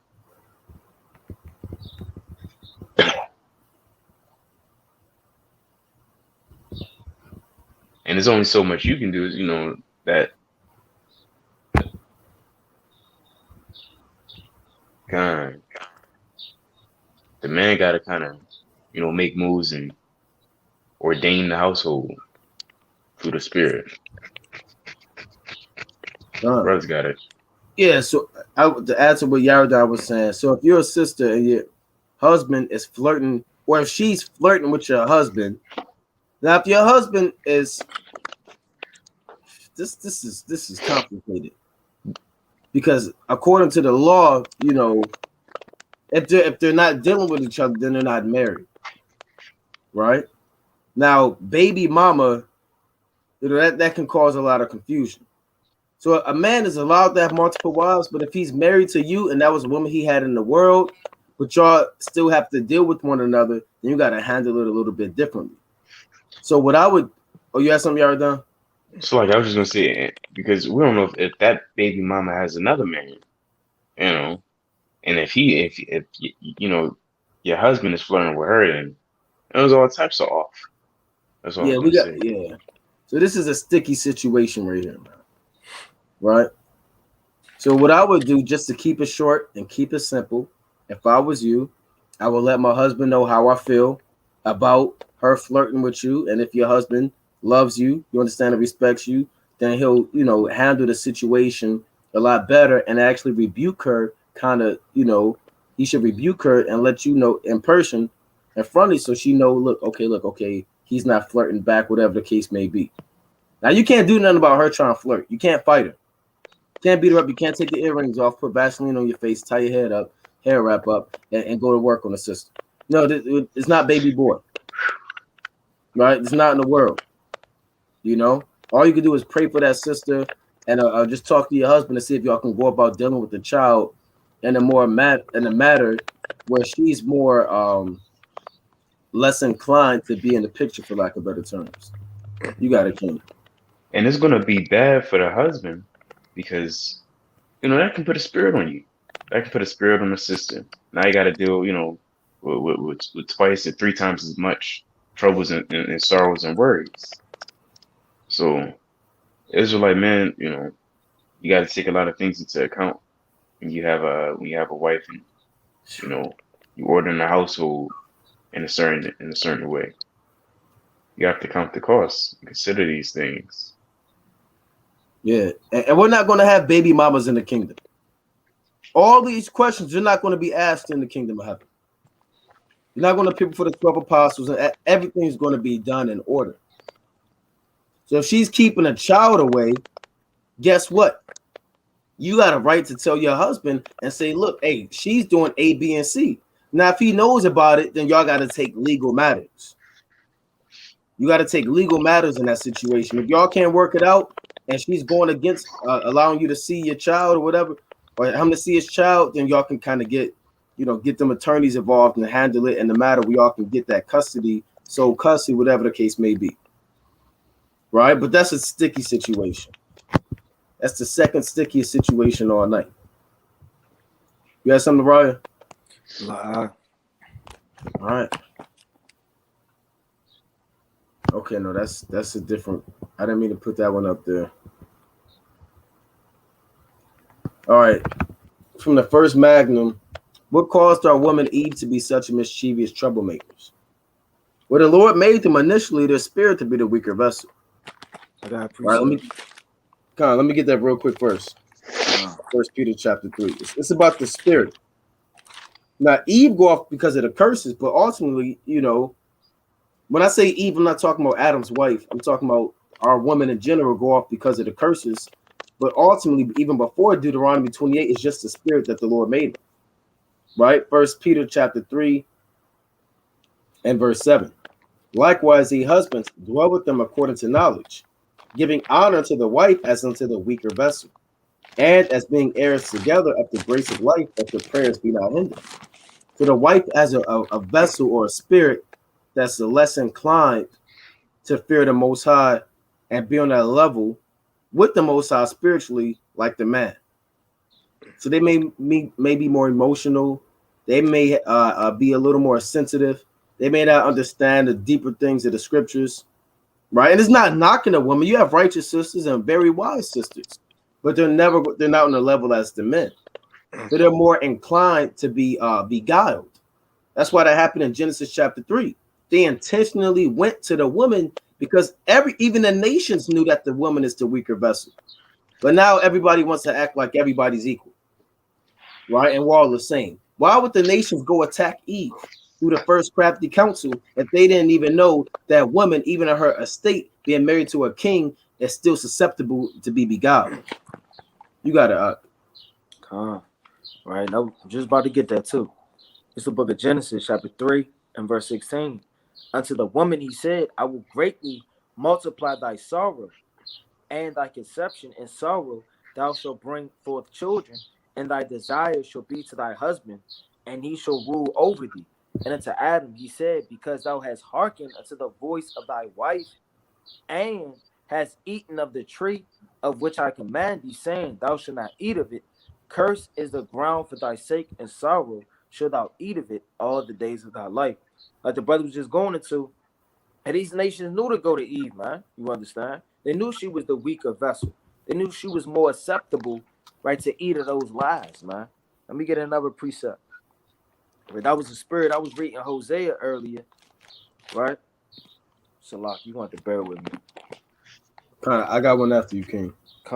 Yeah, this is Hosea chapter 10 and verse number 13. Ye have plowed wickedness, ye shall reap iniquity. Ye have eaten the fruit of lies, because thou didst trust in thy way and the multitude of thy mighty men. Right? So she was eating the fruit of lies all the way from the beginning, man. She was eating of that tree, right? And the nations knew to come to her because she was the weaker vessel. And like the brother was going into, hey, the Lord made him that way. You understand? Right? I've got one more. Bring it out, King. The book of First Ezra, chapter 4 in verse number 2. And it reads, O ye men, do not men excel in strength that bear rule over sea and land and all things in them? But yet is the king more mighty, for he is Lord of the things and have dominion over them. Whatsoever he commandeth, they do. Right? So the Lord said, look, the men, they have dominion over all things, and even the women. That's just the order that the Lord set it up in. Just add to that. This First Timothy chapter 2 and verse 11. Let the woman learn in silence with all subjection. But I suffer not a woman to teach, nor to usurp authority over the man, but to be in silence. Right? Why can't the woman teach? Is about to tell you. A lot of women get mad. Well, I can teach. No, women can't teach because they're gonna go the hell off more than men. You'll entertain everything, man. Like Eve. It's gonna tell you that. For Adam was first formed, then Eve, and Adam was not deceived, but the woman being deceived was in the transgression. So if you had a woman leading a congregation, she'll be deceived by everything. Eve, you get deceived by a pimp on the streets. He tell you, any Jake tell you special. You love him. Like, you know, you not you Eve's in the truth, but a lot of your mind not right. Discernment You're easily manipulated. You get beat up by the same man. You keep going back to him because he said he's sorry. Right? But I love him though. He apologized. You dealing with niggas in the world thinking you could change them, right? And make them good guys. You know, you're following all these doctrines and philosophies. That's why women can't teach.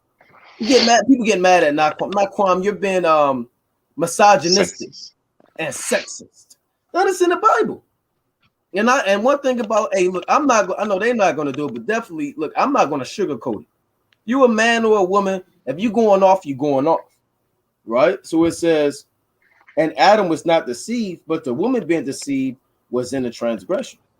So that's why Eve and them curses fell upon a woman like the brother went into, man. You got women leaving the chat. I'm leaving. Right? Hey, guess what? It's in the Bible. You know? See that? Somebody's in the comment board. Definition of misogynistic. See that? So let's move on. Hey, this is what the Lord said, man. All right. Yeah, we don't do these videos to get women. Right? We don't do these videos so women can inbox us and get no look. And we don't do this video to gain friends amongst men and be your friend. We're not here to be your friend. Our job is to break the scriptures down to you, and that's it. You know? So let's move on. All right, from Yoel. It says, was I wrong to divorce my wife? For it was the course of my life for physical abuse and stealing from me, healing from me, and being disrespectful and pulling a gun out while I'm pulling. I'm not sure, Ak, you gotta rephrase this. See, so when you asking questions, take your time, kings and sisters. Please take your time and make sure you checking what you putting out there. You know, was I wrong to divorce my wife? For it was the course of my life for physical abuse. So was she physically abusing you and stealing from you and healing from you? Right? We don't know what that part means, healing from you. And being disrespectful, and damn, and pulling a gun out. I'm pulling. All right, so we gotta take our time. Take our time so we know what's going on, right? You know, but we do know the only way you can put away your wife is for fornication. We went over that. Right, take your time with the questions, kings. Can you expound on the scripture? Is he saying he hasn't seen such a man? Sirach 36 and 23. Let's read it.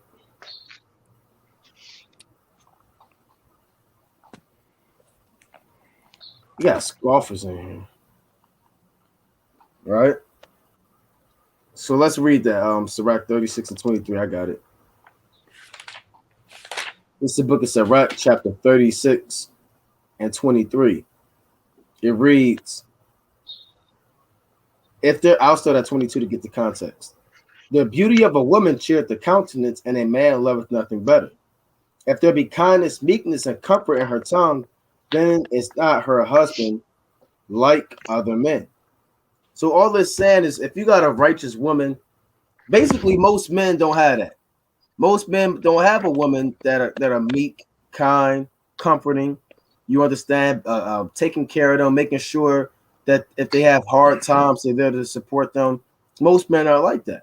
But if this guy has a wife like that, then he's not like other men, because he's a blessed man. Like the Lord said in Sirach 26:1, blessed is the man that hath a virtuous wife, for the number of his days shall be double. So that's what it's saying. And the brother want to add on it. Nah, just like you might have a sister and she might have everything, and other women might be like, look, there's no girl like her, man. Because how her husband deals with her, man. You know, this sister not like other sisters, man. She got it made. So it's the same thing. Okay, all right, we dealt with this, brother. We dealt with this question. All right. Okay, this from Carlos Dexter. Kings, the Most High states that man shouldn't be alone, but nowadays it's difficult to find a red being an elder in the truth. And I must admit, I'm stuck in my ways. Any advice through the Most High? Right? Brother got something. I got a precept. His brother don't have something. I got a precept. All right, go ahead, King. Right. I got a precept too. Well, let me read it again. Let me see. All right, come.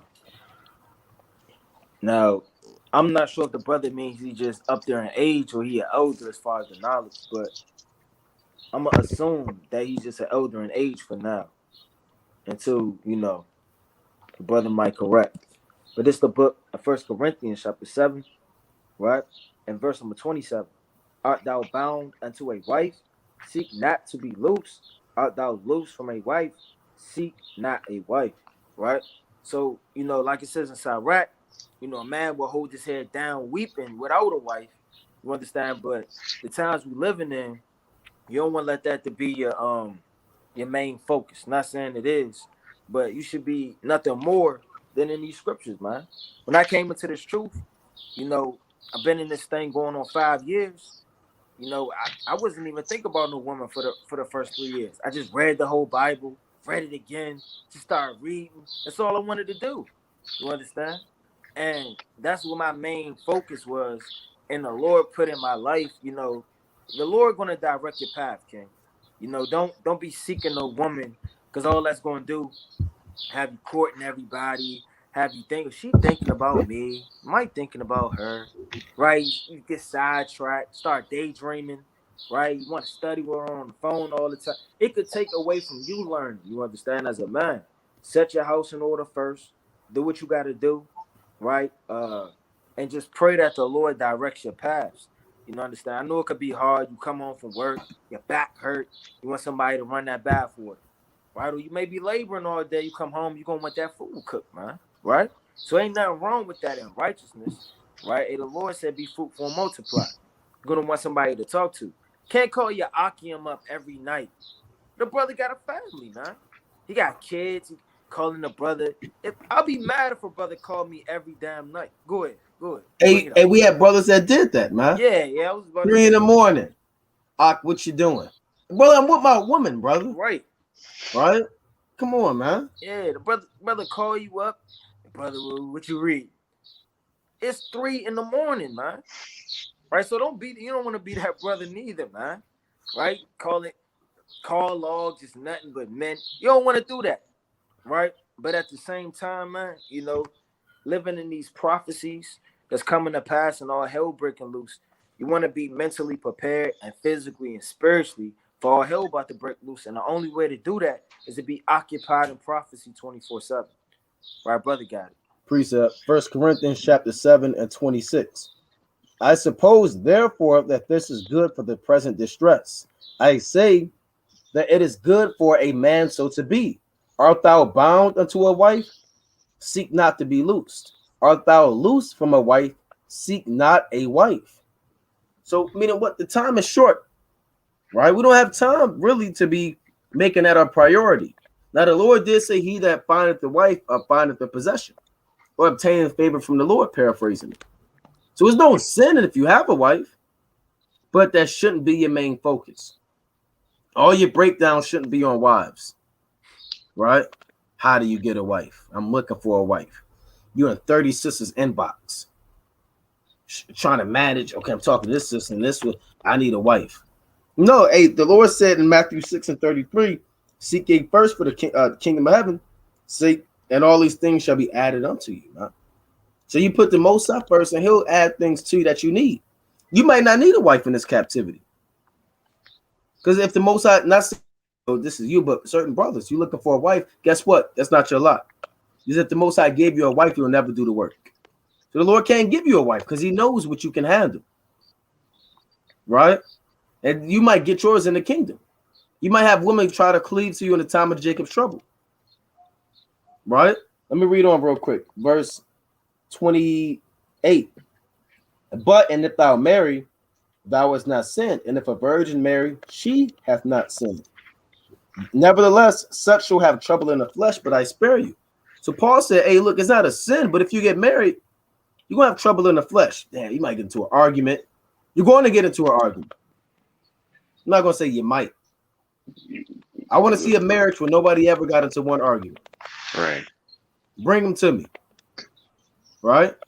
In real life, not a movie. Not a Tyler Perry, or not, not a damn Disney movie, man.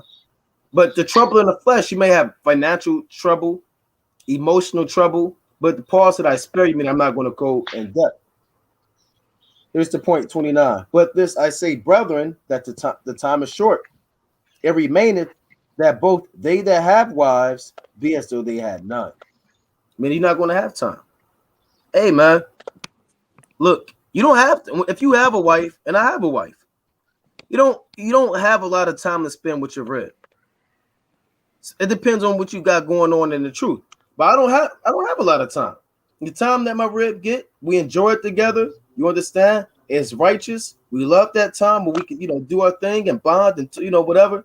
But the majority of my time is with the camp, organizing stuff and doing the work of the Lord. And it is what it is. So you got it. Sirach 4 and 26. Be not ashamed to confess thy sins and force not the course of the river. You don't want to force the situation and go out your way and I'll do it.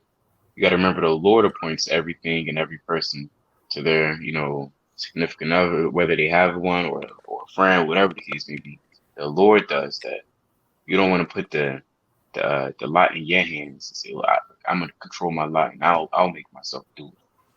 You don't want to force the course of the river. This is another one, Sirach 6 and 7. Let me see if that's what I want. 6 and 17. Whoso feareth the Lord shall direct his friendship aright. All right. So when you keeping the commandments and you trying to best your ability, then the Lord's going to direct your friendship all right. Right now, if you're not going to know how to properly prove that friend because you don't know the commandments. Therefore you're going to judge them based off, how you feel and how you think. You're not going to judge them according to the commandments. So that's why it's important to fear the Lord first before kind of looking for a friend and proving the sister and whatnot. You got to self-examine yourself. Fear the Lord, right? And then he's going to direct your friendship all right. For as he is, so shall his neighbor be also. All right. So again, don't force the course of the river. If it happened, then it happened. And if it don't, then it don't. You have plenty of eunuchs. I got one more. I got one after you. It's Sirach 6 and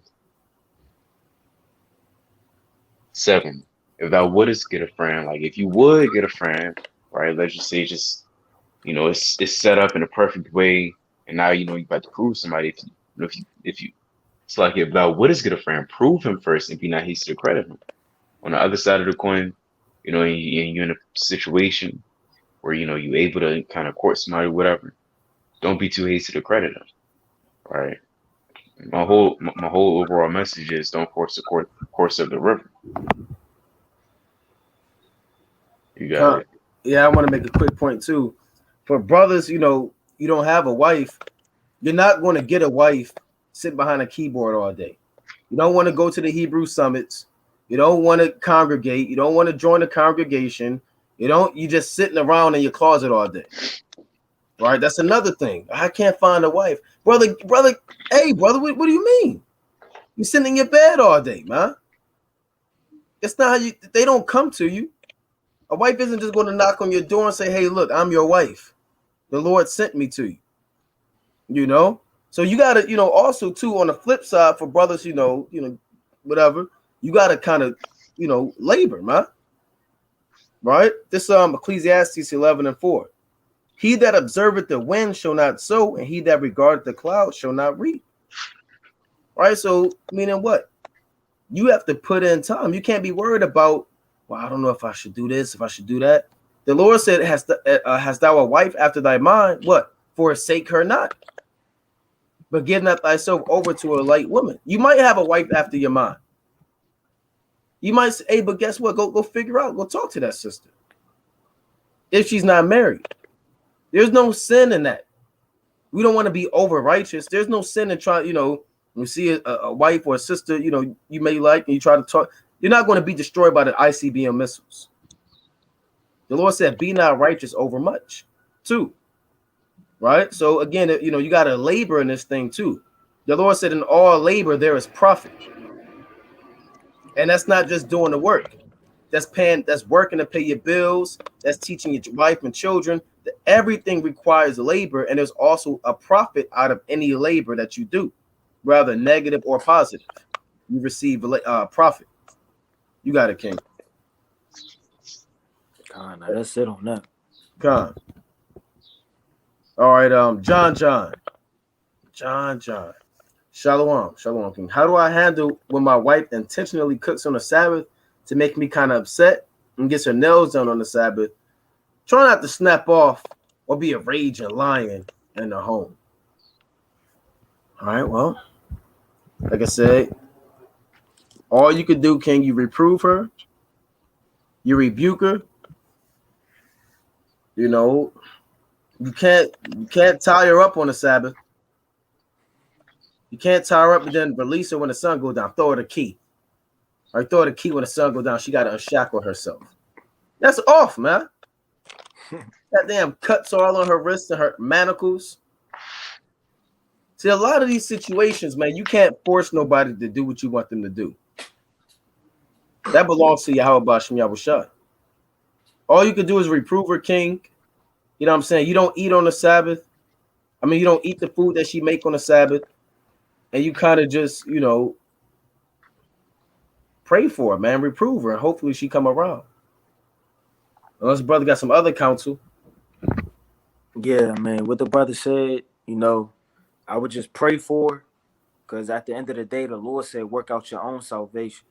So, I mean, you can't keep, you could keep all the commandments you want. You understand? If she's wicked, hey, when the Lord speaks about saving the household, that don't mean she got to be wicked as hell when she just get beamed up. That's not what that's going into, man. Right. The your righteousness and faith and keeping the commandments, and her, she may fall weak in not understanding the scriptures. She may not be as strong. She may have a learning disability. She may not be as on fire as the next sister. But the Lord can have mercy on that sister through the hand of you, right? So I will reprove her and let her know, man, all hell is really about to take loose. Like the Lord said, let me get this precept. You got to just save some with fear, man, right? And you don't have to be a raging lion in your household to get the point across. It's the book of Jude, right? And I'm going to start at 22. And some have compassion, making a difference. So some people, you got to have compassion. If a brother says, you know what, I'm thinking about killing myself, I don't know what to do next, Well, brother, if you kill yourself, you might as well be put to death by the Lord. And then next thing you know, the brother kill himself. You gotta have compassion on some people, man. Brother about to say he about to fall off the truth, X, Y, Z, and then you push him to the edge. You don't want to do that. You want to have compassion on certain situations, making a difference. And others say with fear, pulling them out of the fire, hating even the garment spotted by the flesh.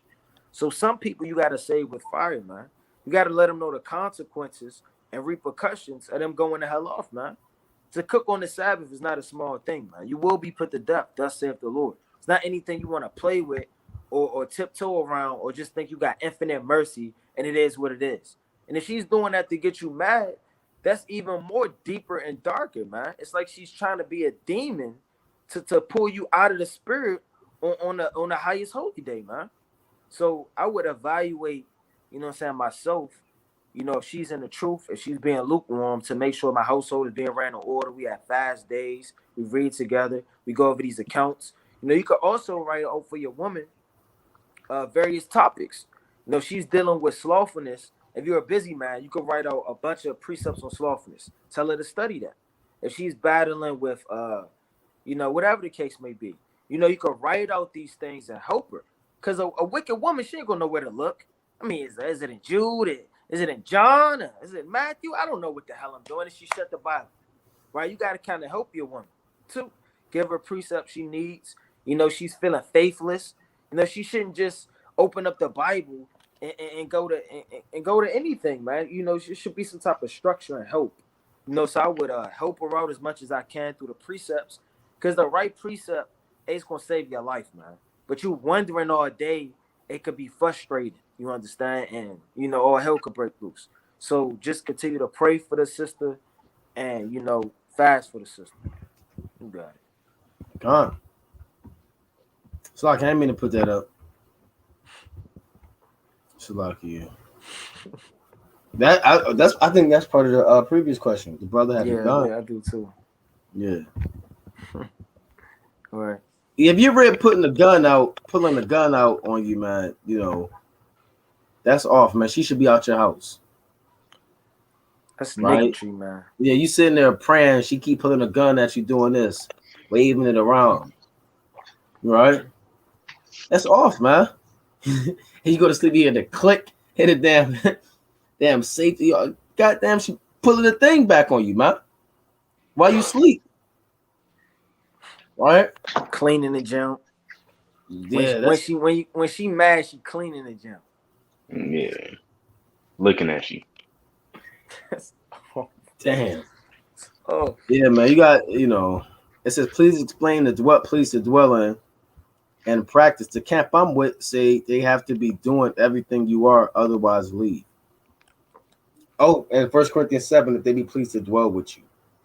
That means that they want to stay with you, and they may not be doing everything according to the law, but they may be trying to learn, right? They may be, you know, they might not do anything detrimental to you or hinder you doing the work of the Lord, right? That's what that means, pleased to dwell in. Not that they got a gun shooting up the house. Oh, but they pleased to dwell with me. I can't, that's not what that's talking about, man. Right? All that's going into, for keeping it short and brief for sake of time, as if they're not either hindering your walk in this truth, or your life isn't in danger, or it's something detrimental to your household. And you got to have discernment to get counsel before you deal with that matter.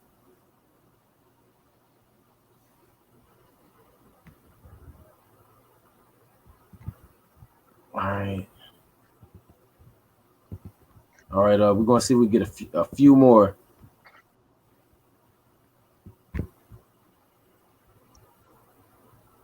All right, from all praise to the Most High. To separate ourselves include from my son. I'm a single mom. My teenage son and his father are not in the truth. My son doesn't listen to me now that I'm more meek. To separate ourselves from my son. Well, you can't separate from you got to take care of your son. Right? My teenage son and his father are not in the truth. That's tough right there. Right? Slocky, bear with me. Yeah, if your son, let me get this precept real quick. Right? The Lord said, train up a child in the way that he should go when he is old, he should not depart from it. But you're not every kid simply because they're in the truth. I mean, you're in the truth doesn't mean they're going to listen to you. Right? Let me get that precept as well. Where the children shall rise up against the parents and cause them to get put to death. This is the book of Matthew, chapter 10, and verse 21. And the brother shall deliver up the brother to death, and the father the child. And the children shall rise up against their parents and cause them to be put to death. So you're going to have a lot of children going off too, man. Don't think just because you're in the truth and you got a child, they're going to grow up and be automatically righteous. Right? They might grow up and rebel, man. I've seen that plenty of times in this world. They get sick of wearing the fringes. They want to go smoke weed. They want to be niggas. They want to be nigga women. They want to travel around the world. They want to keep the Passover. They want to hang out with their friends on the Sabbath. They have been influenced by the world. So, but if your son lives with you and he's a teenage and you're married to this man, you pray for him. If he don't listen to you, we got to, this is a conversation that should be had. Does he listen to the father? How old is he? Have you tried to rebuke him according to the scriptures? Did you teach him? So, this is more of a question that requires a conversation because there's a lot of gray areas in this question. Did the brother want to add on this thing? I was thinking the same. It's like a lot of the questions we can only answer to the best of our ability. Right. And what's kind of typed before our eyes. But of course, there's always two sides to every story. There's always a little bit more additional information that could be provided to help us further, explain or give an answer. So, That's right. Trying our best through the spirit. That's right. All right. Maybe we got time for. No, you can't use the microwave on the Sabbath.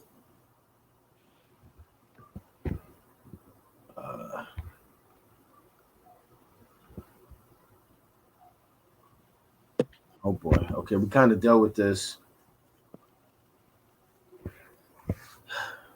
How do you deal with a woman who is an absolute heathen in the house and doesn't want to keep the commandments if she's completely unwilling to listen regardless of your approach? Yeah, that's tough, man. You're dealing with a woman that don't believe. You got precept, right? I could get one. God. You know what I'm saying? But this, let me go to Ezekiel. Right. It's a book of Ezekiel, chapter 16, right? In verse, I'm going to start at 30.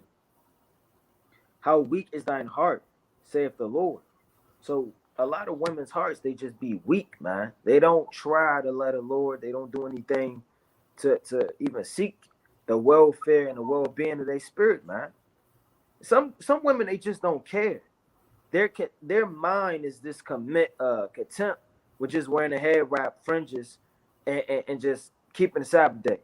But they don't keep nothing else in the Bible. You have to get your wife to understand that, right under Yahweh is you as the man. And nobody else on this earth, not her father, her brother, her uncle, her son is above you. How much reverence she has to have according to the Bible for her husband. This is not a joke. I know the spirit of husband and wife in the world, or man and woman, it's just real up in the air. But in this truth, you have to have a lot of reverence for your husband, man. This is not anything to be taken lightly for. How weak is thine heart, saith the Lord God, seeing thou doest all these things. And she may run her mouth, may be loud, maybe yelling, right? May not want to cook, may not. That sounds like hell, man. The Lord said, I'd rather dwell with a damn dragon and a lion than to keep house with a wicked woman, paraphrasing. So, I mean, you rather go up on a treetop or on your roof, man, to get away from a wicked woman. So that's real hard. Your house supposed to be the little bit of peace that you could get in this captivity, man. Lay down, you can rest, you understand, you can read, right?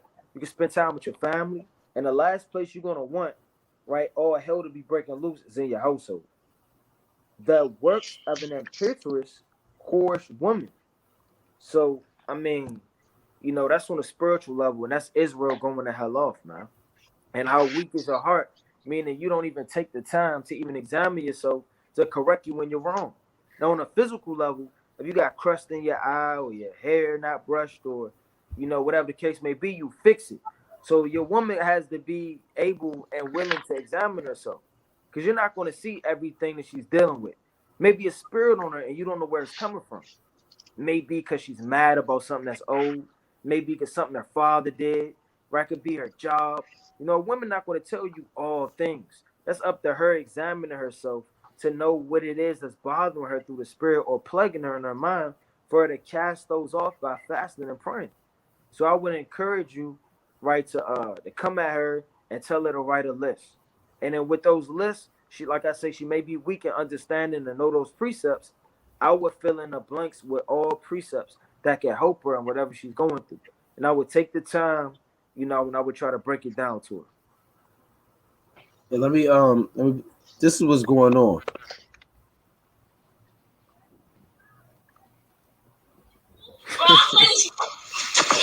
Hold on. That jump too. I play with you. I play with you. I play with you, bro. I play with you. No. Let Facebook know. Let Facebook know. What happened now? You text all these bitches, right? You text all these bitches, right? Yo. You text all these bitches, right? Chill. Let Facebook know. She's spanking. You text all these bitches, right? That didn't pop up, right? I'm pussy, right? Chill. I'm pussy, right? Okay, well, you see that? See that? You kind of let that happen. See that? So the earth is defiled, man. That that stuff is sad right there, man. Spanking. Beating up her husband. So, going on what the brother said, man. You could fast, you could pray for the sister, you could try to reprove and correct her. You can't force her, you can't tie her up. Like I always say, and strap the Bible to her forehead and make her read, man. It ain't gonna work like that. All right. Sometimes you got to be patient. Sometimes seeds grow at different rates as well, man. You got to be patient with your wife too in this thing, man. Your wife not going to automatically be Sarah overnight, right? She's not going to be Judith overnight just because you want her to be. Where's that at in the Bible, man? Seeds grow at the rate that the Lord allows them to grow in. Just because you want fruit already and you hungry, that don't mean a damn thing, man. Right? That's not going to speed up the tree from growing just because you want the apple off of it.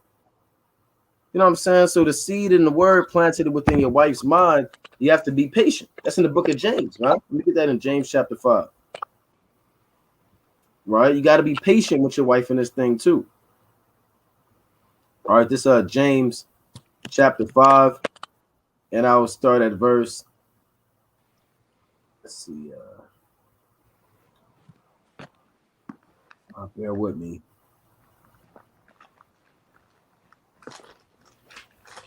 $18. I'll start at 17. Elias was a man subject to like passions as we are, and he prayed earnestly that it might not rain. And it rained not on the earth by the space of 3 years and 6 months. And your wife the word might not hit your wife for 3.5 years, man. It might be a damn drought she going through. Right? She might not be bearing no fruit, don't want to wear one dress, not one commandment. Like the barren earth. On the time of Kings, it says, and he prayed again, and the heaven gave rain, and the earth brought forth her fruit. So you got to be patient in this thing, man. 3.5 years, then the earth brought their fruit. So don't expect your wife to bring forth the fruit just because you want her to be. Right? Be patient. Sometimes it'll grow according to the will of the Most High too. Might be a heathen now. You used to be a heathen forever and a nigga. Yeah. And the Most High kind of brought you in this thing. So patience is a virtue, like they say, man. Your patience possesses ye your soul. There you go. And your patience possess your souls. All right, we got time for well, with that, we're gonna close up. Giving, of course, our honor and glory to Yahweh Shema Mashiach Kwamalak Yahushai. Most High willing brothers was edified. We're gonna bring out some closing precepts. Let me kick it off. All right. It's the book of Revelation, chapter 3 and verse number 3. Remember therefore how thou hast received and heard, and hold fast, and repent. If therefore thou shalt not watch, I will come on thee as a thief, and thou shalt not know what hour I will come upon thee. So brothers and sisters, continue to watch, continue to pray, and continue to hold fast to all of the knowledge, the truth, the understanding that the Lord has given you, and repent for all of your sins, because we're living in the last days. This Psalms 131 and 1. Like verse 3. Psalms 131 and 3. Let Israel hope in the Lord from henceforth and forever. Always put your hope in the Lord. Right? Don't put your hope in man, not in woman, not in your kids, not in this government, not in money, not in chariots, don't put your hope in nothing except the Lord. Right at the end of the day. Before you go to sleep, remember the Lord and put your hope in him, put your faith in